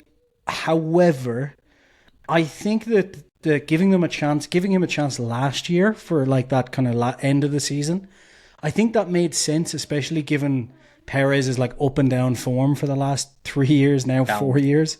Down and sometimes mostly up, down. basically. But it's kind of this like comes in good, drops off, comes back up. It's happened every single season since he joined Red Bull. So I think bringing Danny in as like a backup to kind of try it I think it made sense somewhat, because if you got the old Danny, if you could fix those issues, obviously Daniel Ricciardo in his heyday was spectacular, so it could have been an epic decision. Where I think the fault is, as soon as that kind of end of the season came around, it should have been, okay, look, you know, clearly Lawson is at a higher level already here, so let's just bring Lawson in and prep him now, and then we wouldn't be in this situation. So, you like, the know? whole thing with Daniel was it kind of went against their ethos as well of promoting young drivers. That's the whole point behind them having the second team. I don't agree with them having the second Yeah. team, but Yeah. you know, that's the whole reason for them having it. And yet you got Daniel just kind of sat there, you know, like basically taking up more seat time for Lawson, and then you've got Hadjar knocking on the door as well, going like, "Hello, I'm pretty good, and you like me." Like, you know, it's a. I think there was a reason why they actually put him. The thing is, they know how good Daniel is, and it seems that the kind of car that works for Max seems to work for Daniel. So whatever I've got to know from some resources, some sources there, what Daniel did in the Silverstone test was that he showed that he was very close to Max. I think he was just 10th off from the lap that Max had put in the day prior, and then they were still doubtful. But when Daniel came in and put the weekend together in Mexico, things started rolling, and I think they thought that if Daniel can put together that kind of a weekend and he can do it regularly at AlphaTauri, they could promote him. But since it was a very, you can say, a condensed season that Daniel had, they thought maybe giving him another season would actually. They wanted more of Mexico from him, and if he had shown something on those lines, he would have been promoted. I think, for me, honestly, I think Daniel he was a done deal already. He should not have been in 2024, but the way they treated him was poor. The first 4 races, he had a Agreed. cracked Agreed. chassis. Yeah. The first 4 races, he had a cracked chassis, and already there were rumors from the factory that he was done. He was going out. Now that changed. Then the chassis changed, and he put together a couple of good weekends. I think the sprint in Miami was excellent, what he did. And once he did that again, they had this thing that, okay, now Daniel has figured things out. But again, things fell down. Then Villeneuve said something, and then again Daniel woke up, and then again he went down. It's just the problem with him is, and I think he talked about it as well. He said that maybe the new generation is much faster and much more adaptable. I can reach a good level, but I can't do it on a regular basis. And that seemed to be the case with him throughout the season, because his peaks are good, but they are not regularly coming. And with a car and a team that was already struggling, he just could not really show himself. Yeah. Maybe Red Bull could have done a better. Again, Red Bull should have done a better job in terms of how they treated him. At least in Singapore, it was utter rubbish. But again, ideally, I would not have even brought back Daniel Ricciardo. What I would have done is, again, I would have put Nico Hulkenberg, hire him, put him, replace Sergio Perez, give him a season. If it does not work out, then maybe target an Oscar Piastri or something like that. But at least what Hulkenberg has shown is this current generation of cars he tends to do with them, and maybe he could have been a better choice. At least he won't suck that much in qualifying. That could also be the case. The reason to rehire to bring Daniel back into the fold for me felt more like a business decision than an actual sporting decision. Like that what I can't just get out the back of my head. Like, who was the driver that was featured the most in their 2023 car launch? It was Daniel. Who was the who did loads of the press, and who's the one that gets interviewed more than anybody? It's Daniel, because he's lovable. He's that guy that we all love, and outside of the car, probably the most charismatic driver that there is. But his performances just weren't by there. The way, the weekend when Daniel came back, the Hungarian Grand Prix weekend, traffic is relative when it comes to the season, but the overall traffic in those the Thursday and the Friday, it was comparable to what Lewis Ferrari move had. Yeah, that level of hype Daniel had, and that's what actually drew Horner into getting him back. Probably that's. I think there's that, but also the potential. Like, this is why I say 2023. I think was like the idea was solid, but then 2024 this year was a poor decision, I think, because like if you look at Danny's career up until he joined McLaren, he was like, even in Renault he was spectacular, top 5, brilliant driver easily. So I think I could see the point where Red Bull think, well, we know how to get him back to where he needs to be. I think what's turned out is that, clearly he just can't. Either his confidence after the McLaren situation is just completely in the shitter, but also complete prick. I think. Well, if Helmut Marko being a prick is an influence, then we have a lot of problem, because he's always been a prick. So I don't. Yeah, no. In terms of he was not on board with the Daniel Ricciardo decision, and I think even Horner has come out and said that he wanted him out by Barcelona. He wanted De Vries originally as well, and and I think it's become more and more clear that Marco's decisions are more based from the Verstappen camp. Why De Vries made the cut is probably because of that. I would say Daniel has been a victim of the politics of Red Bull. Like, if we think of all of the politics that team has had this year, Daniel, I think, has also been used as a pawn by Horner to try and exert his influence upon the operation that they have. Whereas Marco has wanted Lawson in the car all season. He's been desperate to get him in, and finally getting his way now. And I mean, you never know. Look, Liam could be in the Red Bull next year if Checo gets chucked, but I think that would be. What's your view on putting Liam into Red Bull in 2025? It'd be stupid. Not that the kid can't drive. I mean, let's not forget in DTM he kicked Alex Albon's ass, but it's just that they won't not have learned the right. I think the cars make a difference as well. The Formula cars are 2026. Yes, if he's had a season to really prove himself, like Danny had 2 years to get himself ready for the Red Bull seat, and that's why he was able to just seamlessly progress in. Yeah. Whereas, if you chuck him in off quarters of a season, 6 races each, it would show that they've not learnt their lessons from Gasly. They have not learnt their lessons from Albon. You've got to give him time to get used to the formula. You've got to give him time to get used to the pressures as well. And Red Bull are very much an operation where they're like, you will deliver from day one. They won't accept poor performances from him, and I just think it would be a step too soon for him. I think he will get there to Red Bull, and I think he's good enough to do it, but I just think he needs time to learn his craft. They should have hired Sainz, really. That's what they should have done. That would have been the simplest option. I'm surprised, to be honest. Like, I get why, for financial and contractual reasons and everything else, but I think it's been 4 seasons now where even as a Perez fan, I've been like, look, after season 2, I was like, I'm not really sure How if many this is times are you working. actually going to say this thing that as a Perez fan? Because I is it need to just. mandatory I because you live in Mexico and my life will be in danger if I don't back Perez up. But yeah, like just after, especially after last year for me, it was like, look, guys, this needs to end. Like it's gonna keep having the same cycle. I know Perez is a very good driver. Like for 10 years in the midfield, he was spectacular. But when things don't click, they just don't click. It was like Danny at McLaren. You know, it's like at some point you have to call it a day, and they did quite early, which was the right decision. But I was very surprised that they didn't just kind of go, why don't we just bung, Ricciardo in for the last 6 or 7 races or 8 races, because it can't get much worse, and at least then we know 100% like, okay, it was never going to work. Because I think they're, as you just said, bringing Lawson up is probably too early for next year. But I now think the only reason they've put Lawson in that seat is to prep for next year, because they have no other option. They put him in because of the contractual reasons. They had Yeah, but that was for 2025. Races. They didn't want to lose him to Audi. If he does not have 5 races this season, and he's not offered a drive for next season, he's off, and he's off to Audi.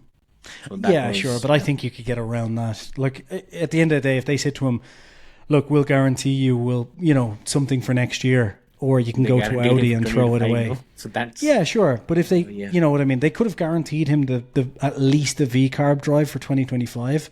And if his option was V-carb or Sauber right now, I think he's picking V-carb anyway. I don't 100%. Think you should pick V-carb or Sauber Audi at least for the next 3 years. Probably, yeah. That's what I would say. I don't think that was, while that might have been part of the contract, I think they could have very easily gotten around that. So I just don't understand why, and even in this situation, throw Daniel Ricciardo in, right? Checo's out. You've got a seat free for Lawson then anyway. Contractually speaking, people talk about the income a lot, but at the same time, Red Bull's not short of cash. It's income is not the biggest consideration. By the way, since if we are all assuming Daniel is out, why has he not announced his retirement yet? Because I think there's still hope that he can get into the Red Bull seat. Precisely. That's the only reason he hasn't announced it. Precisely. He has been told that. Go to IndyCar. Yeah. Go and absolutely rinse the American circuit. They love you over there. You love America. Go to IndyCar or NASCAR. I don't think it'll work well. IndyCar is pathetic when it comes to pay. Hulkenberg has this famous quote where he said, as a reserve driver in Formula 1, I learn more than being a full-time IndyCar driver. I think the thing for Daniel Ricciardo though is that's it. Daniel Ricciardo could take 2025 off from doing anything, and in 2026 get a drive in IndyCar or do something else. Like, he has that kind of marketing sway where he'll be picked up in a series if he wants to. So I do think he's holding it.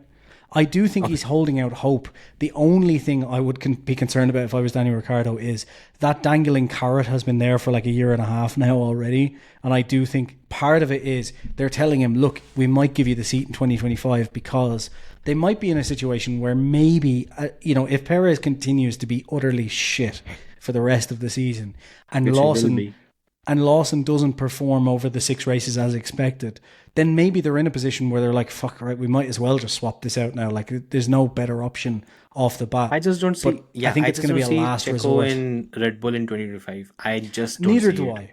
It would be a tacit admission that they don't think that they can win the Constructors' Championship next year. They're not going to win it this year, and they're going to blame it on Checo. They're going to say, oh, it's all your fault, Checo.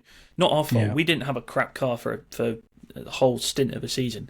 They'll just blame it entirely on Checo and his poor performance. They could have made the decision halfway through the season as well, easily. Literally at the halfway point of the season, because again, like, contracts in F1, as they say, contracts are like hearts. They're made to be broken. So even if there was a contract for the rest of the season, there's always an out clause. There's always some way to just pay it out. And if it's true that Horner and Helmut are kind of somewhat back together again in Singapore, which is what it's... No? Is that already out the window?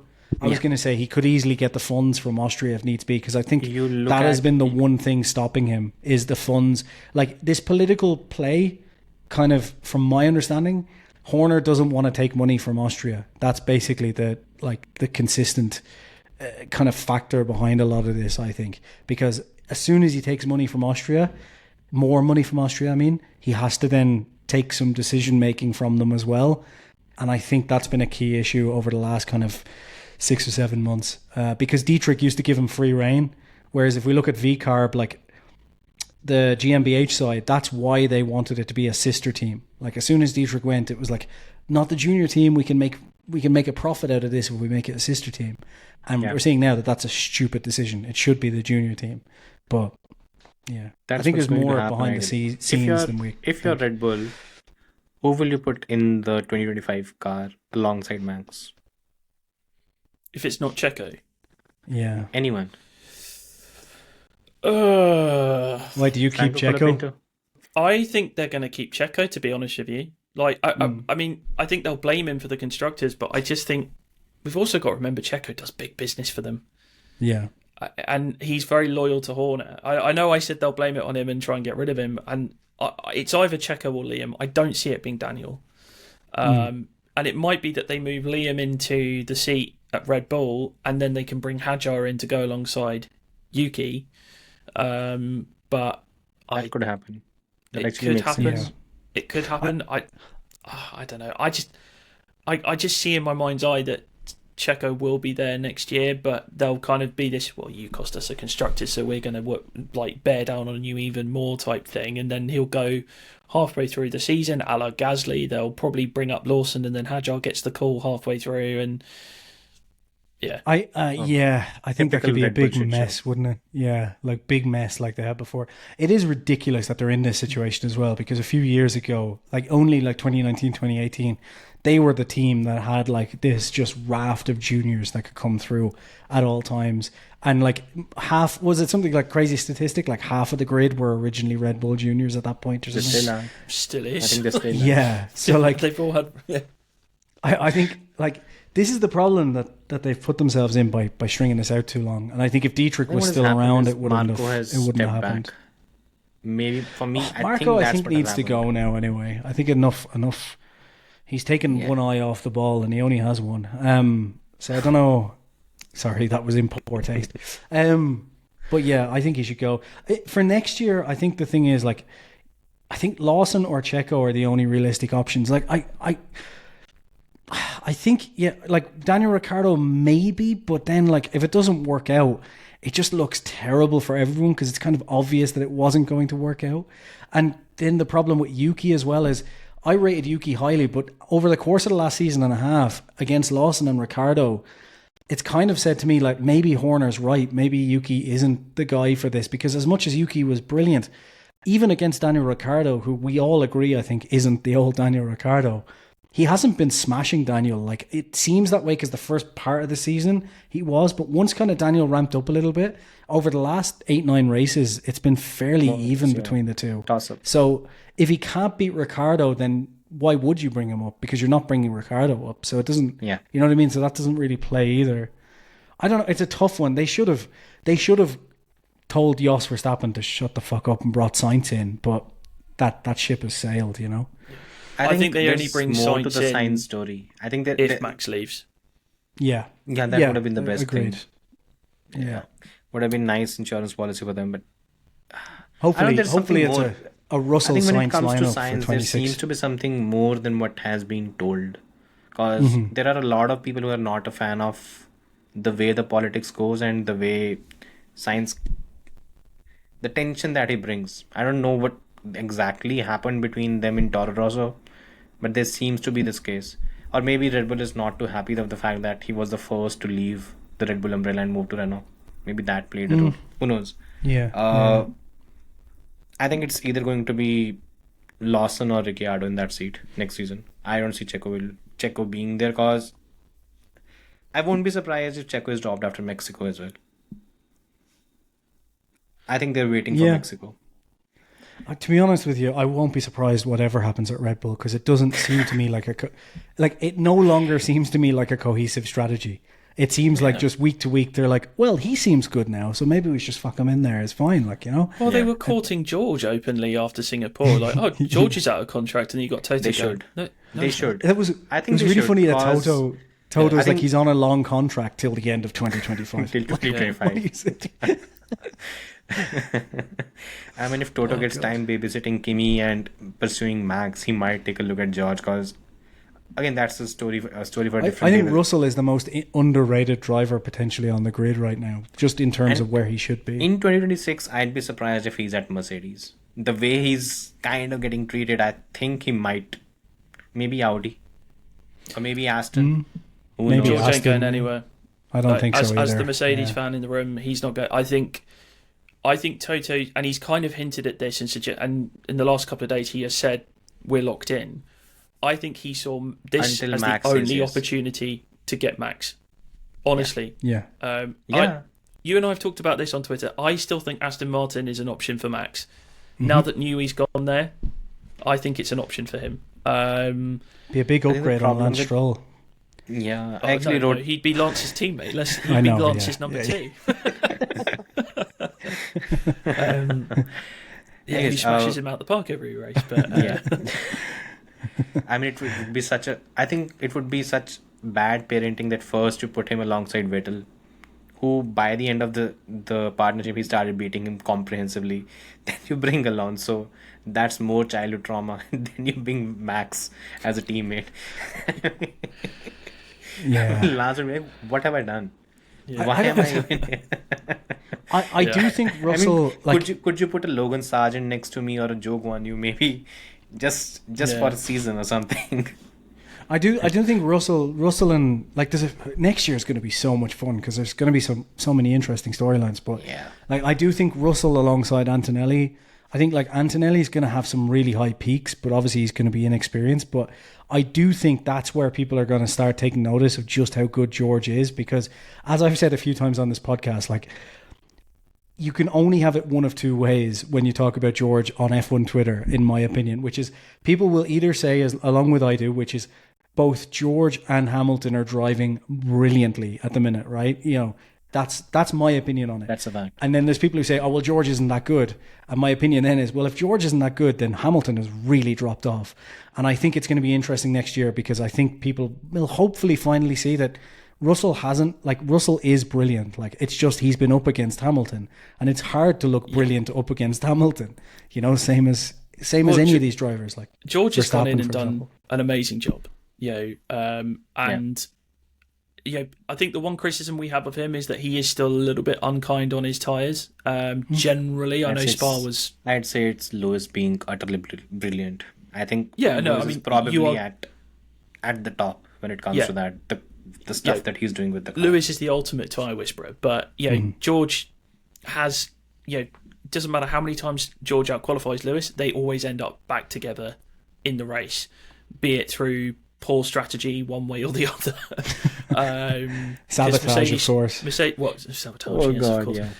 But some of the strats that Mercedes have employed, Jesus Christ. But George is fantastic. He's an amazing driver, and you don't out-qualify Lewis Hamilton, who's not... I mean, I know he's struggled with this generation of car, qualifying-wise, but he's not a slouch. I mean, look how many pole positions he's got. It's even just as well... he's a natural talent. He's what a Michael was, or maybe to an extent what a Senna was, that naturally he's going to get everything out of the car. Even if he does not spend time in the factory or whatever, he's still going to be on it. And Absolutely. Yeah. Yeah. But I think I have just a crazy to slightly me though differing that view, by the way, when it comes to this. I think George is in a lose-lose situation next season.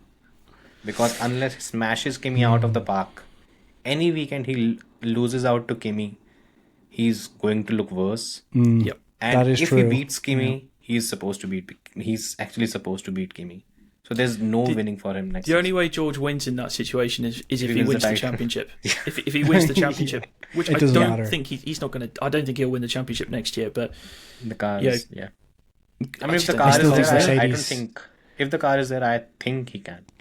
I still If the don't car think is there. Mercedes have as high an understanding as even definitely not as a Red Bull, but even a McLaren. And it's kind of getting to the point now where even it seems Ferrari maybe have a little bit better understanding of these regs. So which concerns me for Mercedes for 2026, to be honest, which I've said a few times, because since they've cut down on the ground effect in the most recent update That might be to the helpful. regs, Yeah. I think that's going to help them. And It's the moving arrow though that concerns me. It's like that That's the adds a same lot of for everyone, Just complexity. though. I one mean- guy, has actually worked on movable arrow before. Oh, it's just like Adrian one Newey. guy Yeah. worked Yeah. on ground Yeah. effect before. Yeah. No, I just think it's like Fucking Lance there's Stroll is going to something- be world champ in 2026. no, he's not. Already It's going to be. No, I've already it's gonna be told you it's, Fernando. it's Alonso versus Hulkenberg. I, Imagine if that happens. I just don't understand. I think Greatest season of all Mercedes. time. It's going to be interesting in 2026 because maybe Mercedes' issue was just the bullishness in the first two seasons of sticking with the, that's put them behind on the apex, and because these are so prescriptive, it's kind of hard to then. But what worries me about that is like McLaren have made these huge leaps, and Mercedes should be able to do that. Like they should have all the ingredients there. Yeah. So This is an unpopular opinion, but it's like people a lot of Toto detractors like to basically say, "Oh, look at McLaren and how like they were backmarkers at the start of last year." It's like, but they'd already laid the foundations in 2022. They'd done it way before Mercedes did. And that's why they're making the improvement. Now they have a brilliant aero team. They've got Peter Pedromo and Rob Marshall who are working miracles. And personally, I think wind Rob tunnel as Marshall well. is better than Newey, clearly, because when Rob Marshall left, Red Bull fell apart. I mean, Yeah. yeah, And the reason why Newey left was because Rob wasn't there anymore. yeah, So, yeah. That's yeah. it. He just sticks around in the background. No one notices him. That's Yeah. what it is. Yeah. But Anyway, it's by the way, just to Sorry, I'm BaxtyB cutting no, in BaxtyB between. was- Yeah, yeah, go yeah. for it. Yeah, no, I was just going to say, Mercedes have made mistakes, but they've been making progress this year. It's just unfortunately the other teams around them are making progress as well. My And people concern with it discount though James is Allison a lot. Yeah, James I Allison. don't understand James that. Allison has done such a good job since he came back. do It's you know what actually though? underrated. How My well- only concern with Mercedes, as I said to you last week, casual on here, just is that it seems to me like Mercedes this year is having the same season as they were in 22 and 23, just with higher peaks. That's my only concern, because we're having this kind of up and down of, they're back again, but it's on kind of the similar tracks. Spa But is the will outlier. They will be but, back in you know, Austin again, and that's I what I'm won't be saying, surprised yeah. if Austin, Lewis is fighting Mexico, for the and- race win. Yeah, Neither will I. Austin, Mexico, and Brazil, I would not be surprised if all of a sudden it's like, Mercedes have found everything. And by the time we get to Abu Dhabi, it's kind of, what happened to Mercedes again? That's what concerns me. It's this kind of up and down flux that we've Be seen careful 3 of years in a Brazil row. because Mercedes were awful in Brazil last year. But 2022 that they was- won. but yeah, it, that right? was So- weird. I think something happened with. I think everyone struggled with tire wear, right? Yeah. Something Yeah. Like, weird was going on. I had a that massive. day. I hosted a massive Mercedes therapy space after Brazil. We all It was just like sat there Ferrari and- in Canada this year, right? Every Yeah. team has their one big off Yeah. day. I mean, Yeah. Ferrari I know. had 4 in a row, but yeah, that's Ferrari have had it for 16 seasons now, so I know. Yeah. Anyways, Jason, your second. I think just to cap the Daniel Ricciardo Oh, thing off. Jesus Christ. Yeah. Yeah, your I've second. already, Jesus. Hold on, I'm just going through the list here. Norris is better than Piastri, you told me isn't unpopular. Russell is a top tier driver we've just talked about. They make Yeah. too many mistakes. Perez is better than Bottas. Should we go on to that one? Oh yes. I have to say, I wrote this down because this was my opinion at the start of the season. And it's going to be very fucking difficult to defend now. Because my basis at the start of the season was, yeah, he's doing terribly, but even if we line the two of them up, it's the same as 2018 for Bottas. That was a terrible season for him as well. And Mercedes was not tough to drive. Yeah, but And Bottas gave up. Perez a win has really for thrown that Lewis. one in the fucking drink, hasn't he? This is a hard one to defend now because this is a really shitty season. Could I will just give you- exclude this season? I'll give you two things. I'll give you two Yeah. things. Bottas is 100% Q3 rate. Yeah, okay, look, he's in a Mercedes, but Checo should. But that just proves how bad Hamilton is in Q3 then, right? Yeah. I'm joking. Sorry, I was just... Yeah, I it doesn't... yeah. It doesn't... Wait. And they had one That's season. a different era, by the way. Yeah. They had one season of being the number 2, and the reason why Mercedes won the Constructors' Championship that year was because of Bottas being more consistent than Checo. Yes, okay, Checo as a number 2 was better. He did a better job in helping Max. Because Yeah. I mean, I love Bottas, but I cannot forgive the MIA into turn one in Mexico. But just it's like Yeah, Lewis is going, Valtteri, you helping? that brings Wait, back what? memories. What the fuck? Yeah, that was great. And also, Bottas in 2021 was hamstrung because he seemed to just have engine penalties every single race. It was like you'd go into a race weekend and you'd be like, "Oh, Bottas has got an engine penalty again," and it just so. And he won 2 sprint races in 2021. So, look, Checo's a good driver. I love Checo. By the way, would you say that Mercedes as a team was built around Lewis the same way that Red Bull was? No.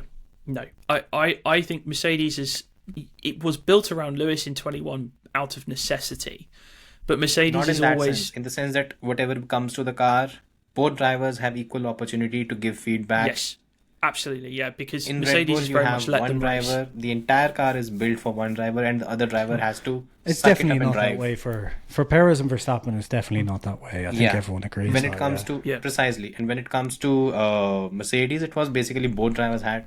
Plus, it was a I don't know if it was a driver-friendly car or whatever, but Mercedes was probably easier to drive compared to a Red Bull, which was very pointy and very much only Max could drive it.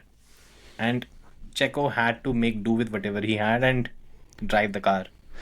We have to consider that. It's difficult Plus, to it was defend this Checo's season, first though, isn't season it? with Red Bull.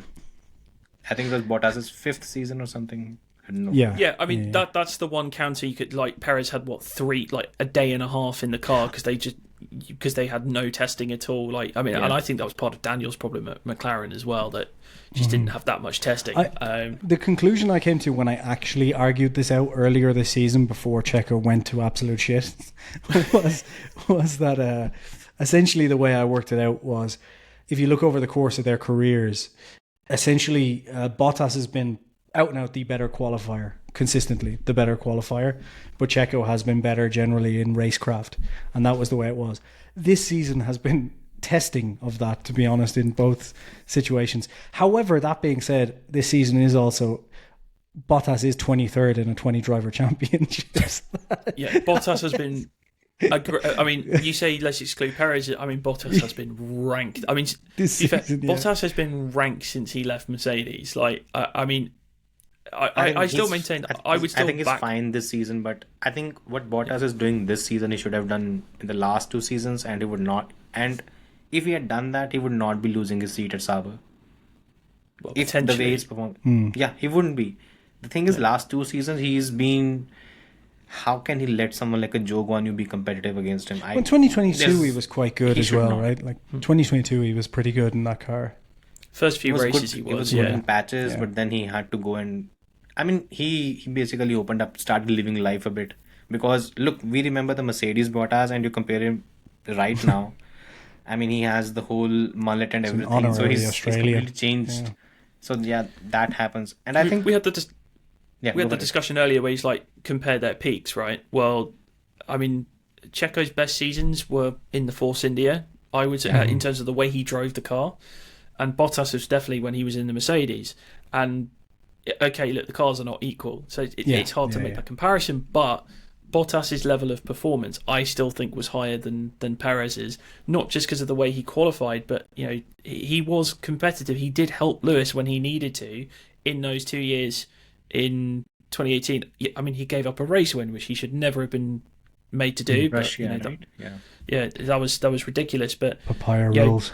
2018, when he just sat in front of Kimi Räikkönen and said, "You shall not pass, and I will ruin your tyres," and then Lewis just breezed on by, said, "Thank you very much."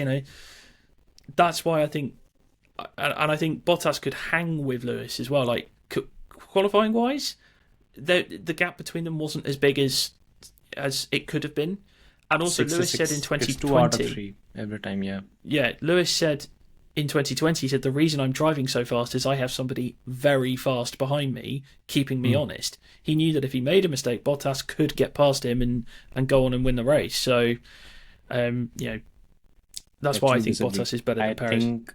I think what Lewis learned during his Rosberg rivalry was that unless it's a Vettel or an Alonso, he can drive at 90% and win almost every race. That's what he realized from, because he was pushing too hard in 16, made mistakes because of that, helped Rosberg win. In 14 it was a bit The engine mental didn't as well. help, to be fair. Yeah, the engine didn't help as well. That also played a role. But I think from 17 he actually realized one thing, that when it comes to his teammate, unless it's the very elite, he can coast at 90% or maybe even 80%. That's what he did in 2019 and 2020. That's why he got a bit of a cultural shock when here comes Max and he's basically lunging into turn one and every race. And that's when he actually had to tighten things up and realize that, okay, now things are not going to be as easy as they used to be. So yeah, that. I But there's one thing, by the way. yeah, I shouldn't have Would you wrote this one compare down, to be Felipe honest. Massa's season, Felipe Massa's stint at Ferrari from when Alonso was his teammate? Would you use that to judge him as a driver Good question. from 2010 Probab- to 2013? Probably Yeah, not 2013. as well, because that was after his accident too, right? Yes. Yeah, So- Felipe at his then- absolute best was Yeah. 07, 08. 2008, 9, yeah. But the Yeah. thing is, in 2014, he rocks up to Williams, and he didn't really. Bottas didn't really whitewash him Williams or was a anything. They rocket were ship. very competitive. Yeah. Both of them were very And Massa got the competitive. pole as well. Yeah, in Austria 2014, yeah. The thing is, you don't. That's why I find it hard to judge Checo on what he's doing in Red Bull, because look, the pressure is very high, and I think even Red Bull has admitted they don't fucking listen to him. So he's been complaining for a year, and they really don't listen, and they don't really rate him that highly. In that situation, it's very hard to perform. So for me, ideally, it's what Checo did, because Checo has his peaks as well. Getting a P2 in Sabre in 2012, Malaysia, that's something. Getting a podium, overtaking Alonso in Monza, that's something. And again, even I think 2016 Baku, he got a podium in a Force India. He's had his peaks. Why I think I don't rate Bottas at that level is the racecraft, natural pace. I think Bottas has the edge. Very, I very am clear, listening, by the because way. Just bear with me for a second. yeah. But when it comes to the racecraft, I think Bottas struggled, and Bottas struggled the same way against Felipe as well during 14, 15 to a certain extent. Yeah, that's why I kind of find it hard to put him in that bracket. Again, it's very nip and tuck. Anyone Yeah, can make a. yeah. It's basically we are comparing the number two drivers. Yeah, I mean, I think if they'd been the ones to fight for the championship, if in a parallel universe, if it had been Checo versus Bottas, I think Bottas would have won that championship. In the same car, probably. Yeah. Yeah. Yeah. And he's back. Now the final I unpopular could defend this opinion. up until this year, so I don't know why I wrote it down, to be honest. But anyway, I'm no longer defending it. Yeah. Now the final unpopular opinion. I think I waited for this one. Massey shouldn't Lewis have been fired. Hamilton. Lewis Hamilton retires as a one-time world champion if he does not go to Mercedes. Where does he go instead, or does that matter? Yeah, Could be- so if you remember, I wrote the post on X about it. I wrote it until 2016. So how I thought it would actually pan out is Hulkenberg goes to Mercedes for 2013-14. So Lewis Hulkenberg's a on the champion. Yeah, I said that a lot of people got offended.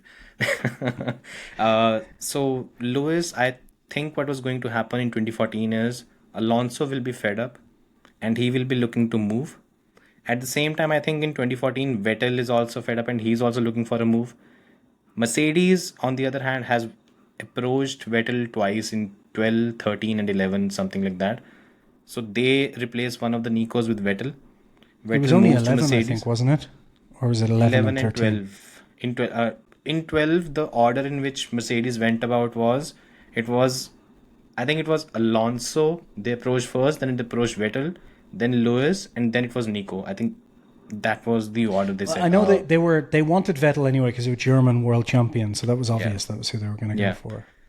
So, Lauda in wanted 2014 Hamilton, obviously. So yeah, precisely. So what I thought was in 2014, Vettel moves to Mercedes. As soon as that happened, Alonso moves to Red Bull. because Alonso is done with Ferrari. He was done with Ferrari by 14. Seat opens up, Lewis moves to Ferrari. Okay. And from there, you can chart it the So way it's you want. from 2014. So 2014, Hamilton's in the McLaren. 2015, he's in the Ferrari, is what you're saying. Yeah.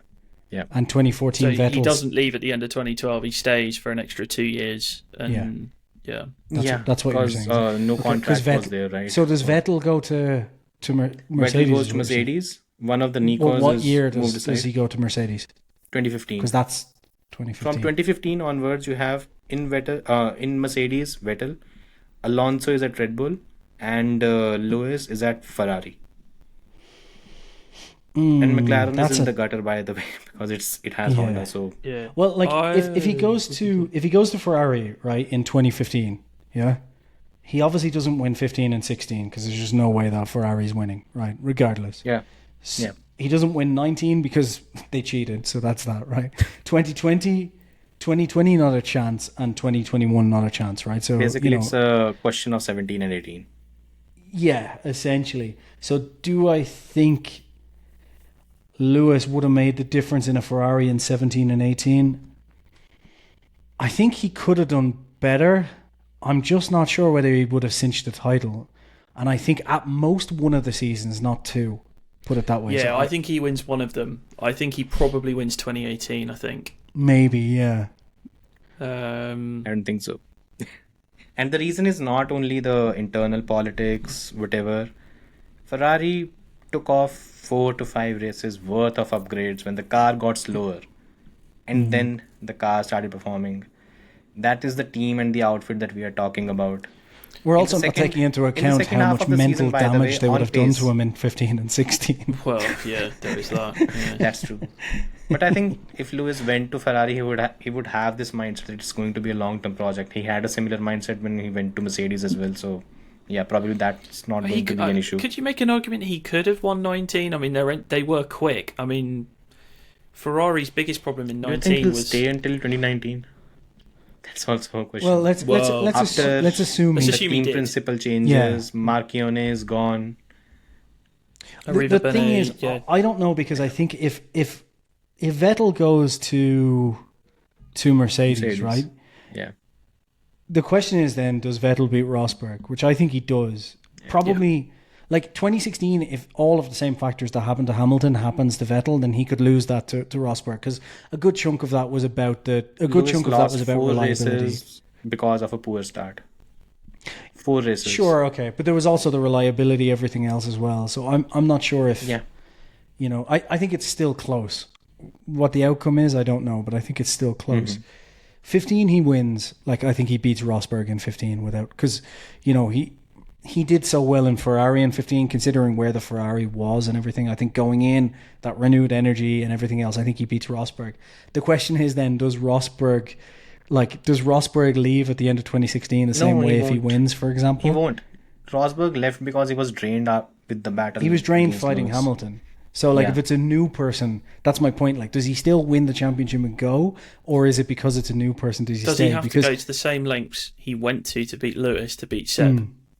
I don't think he does. I think... That's the thing is, do they get involved in the kind of political battles? yeah, see that would have changed. Does Niki it quite a Lauda bit, I allow think. something like this? The presence of Niki Lauda Seb makes and a Nicky, big difference. Seb and Nico don't have the personal history that he and Lewis had, which I think really underpinned that rivalry, that they were so close coming through. Yeah, And he'd been losing since childhood. So yeah, and I think, because Lewis was so fast, and I mean in 2015 he was just so good and kicked Nico's ass.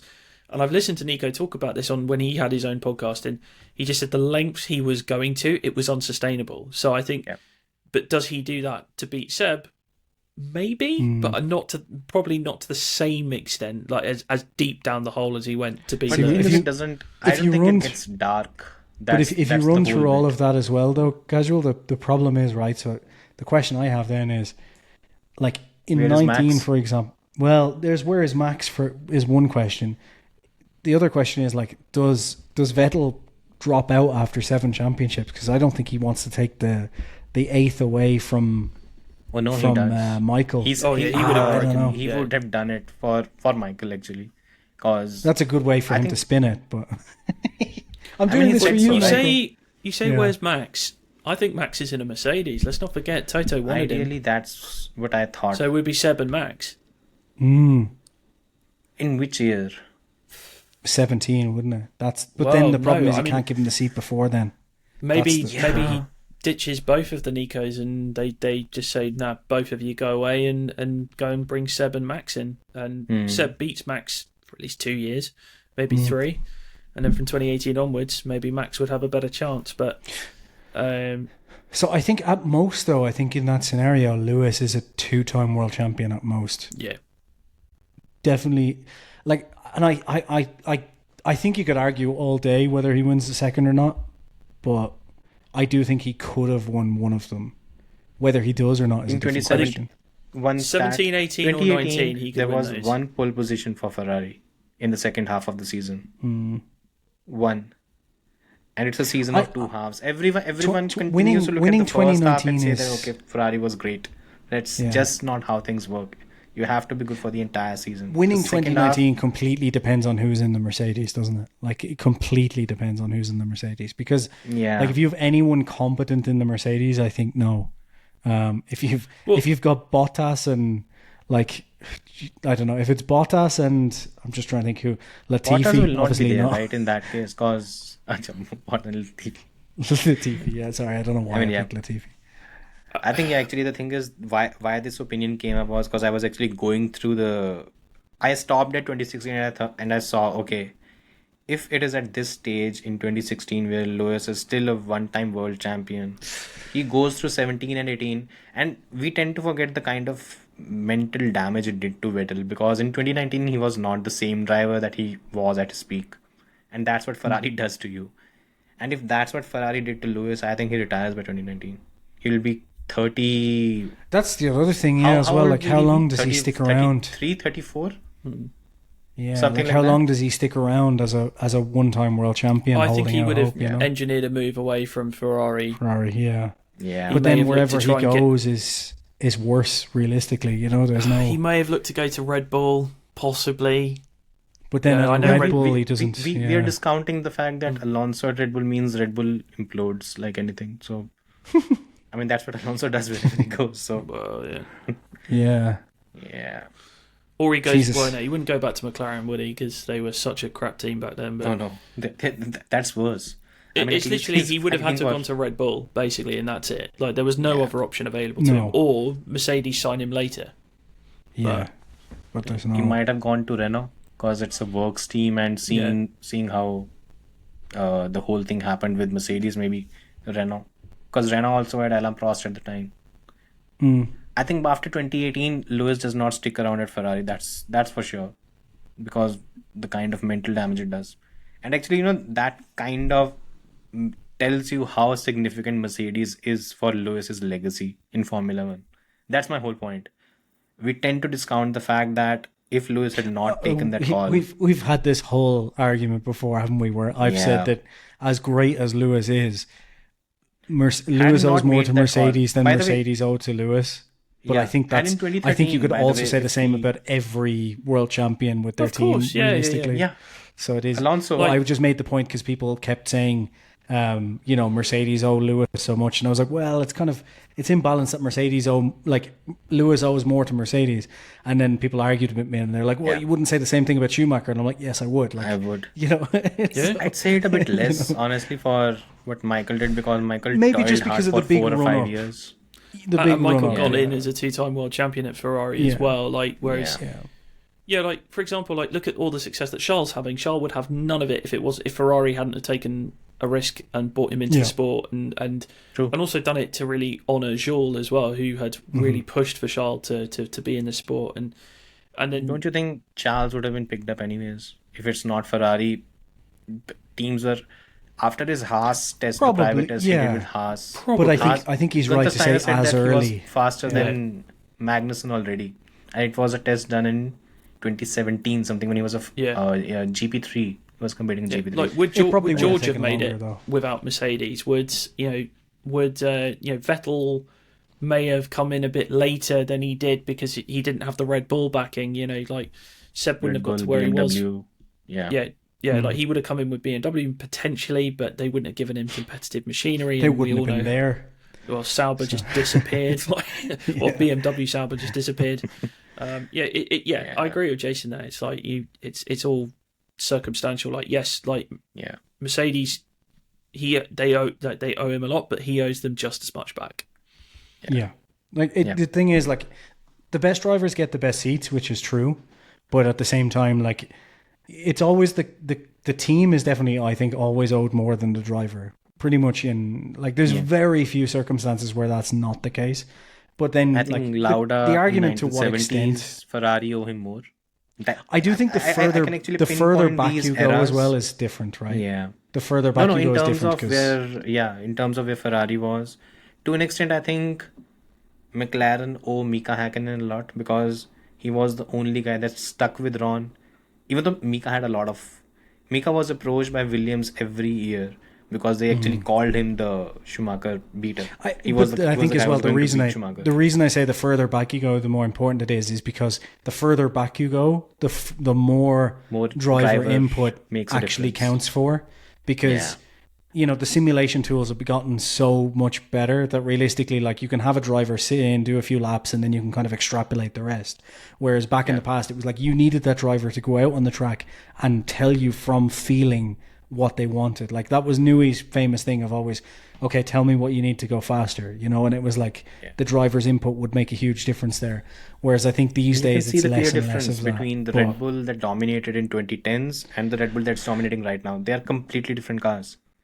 Where I think there's a difference, though, is I think was a rare, stable, and it had a brilliant, and he basically designed the car on that front. Do you know where I think Lewis adds to Mercedes, though, that potentially is not given credit for, to play devil's advocate on that, is if you had, say, Lewis not go there, I do think you have a situation where you've got more driver changes, and I do think that stability of Lewis, kind of the Lewis era for them, I do think that stability helps a lot as well.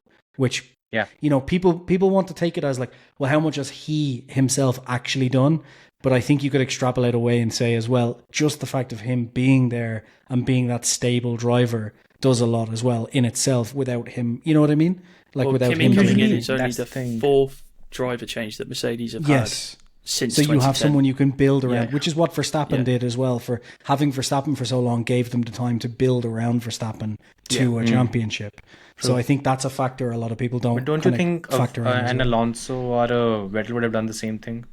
Depends how long they stay, though. If they jump in, why would they leave? Why would any driver leave a fastest car? But if they don't join until 15 or 16, you know what I mean? Like, if that's what you're saying. It's a different situation because you've got a couple of driver changes there. I mean, assuming if they join in 15, assuming from that point onwards, neither Alonso nor Vettel are leaving that car. Well, but the Red Bull was so bad in 2015. I mean, it was an awful car. The Red Bull. It was a terrible car. Oh, God. Yeah, but I think if Vettel goes to Mercedes, right? Does he stay as long as Lewis? I don't know. Like, he's coming off the back of 4 championships. But why so would he just stays there for? There's a reason. Every driver, when he's winning, he's not leaving. Exactly. Yeah, there are 2 reasons for that. First is the hunger to win. What's that? 10 championships? The shitload of money that they get. He would be getting paid around 40 to 50 million if he's sticking. I mean, something that Lewis got, right? Why would he leave that money? And unless he became the beekeeper when he knew he could not win again. We would have an entirely different Vettel if that was the case, to be honest. So yeah, I think the only reason he would leave would be to go to Ferrari to honour Michael, which is why he went to Ferrari in the first place. I think that. I think it was there's a bit more of this. There was an emotional pull for him because of Michael, and he wanted to be the one to bring the championship back to I mean, Ferrari. if he got 2015, 16, 17 and 18, right? Imagine he's won those 4 championships, yeah? That's 8 championships he has then, right? Yeah. The championship counter, I think, for Vettel, that drive to get those championships kind of goes out the window then. It's like, right, I'm literally the greatest of all time in terms of championship counts.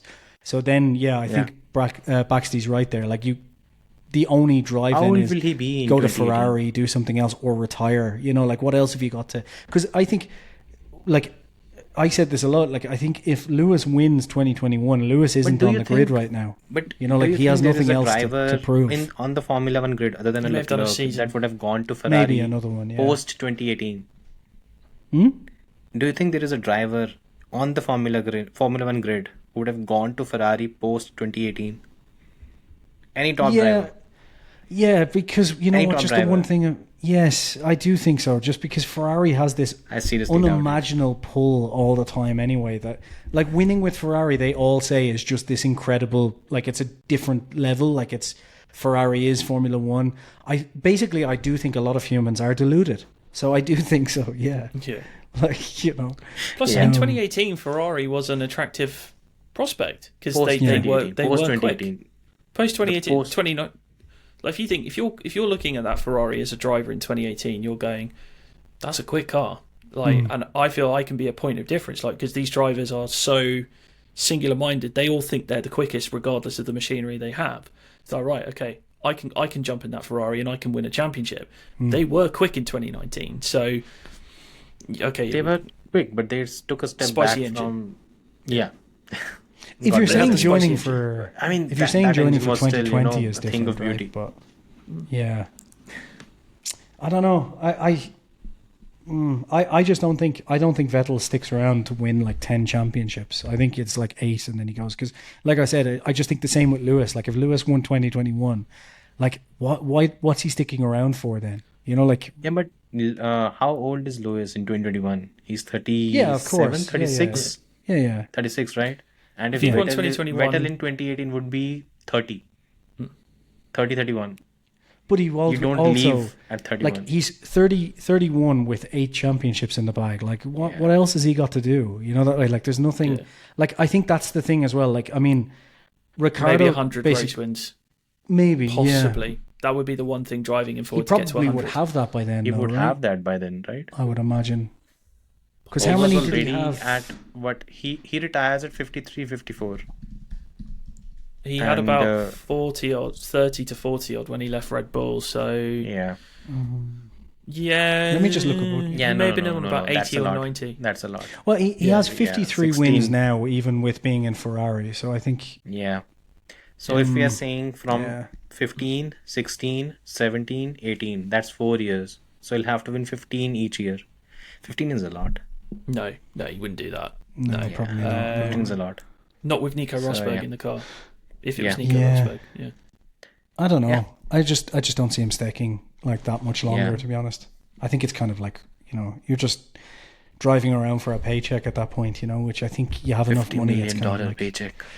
yeah, but look, I've talked to a few billionaires in my day, and they all tell me once you get over 100 million, like Yeah. dollars, and these are billionaires, but like once you get over 100 million, it's just a pissing contest of a game that the actual numbers don't make differences anymore to your lifestyle. It's literally just I want to have more than him, and But still, drivers stick around because Maybe. of that paycheck. maybe he does a Kimi Räikkönen and just goes, I'll just drive until my legs fall off. I don't care anymore.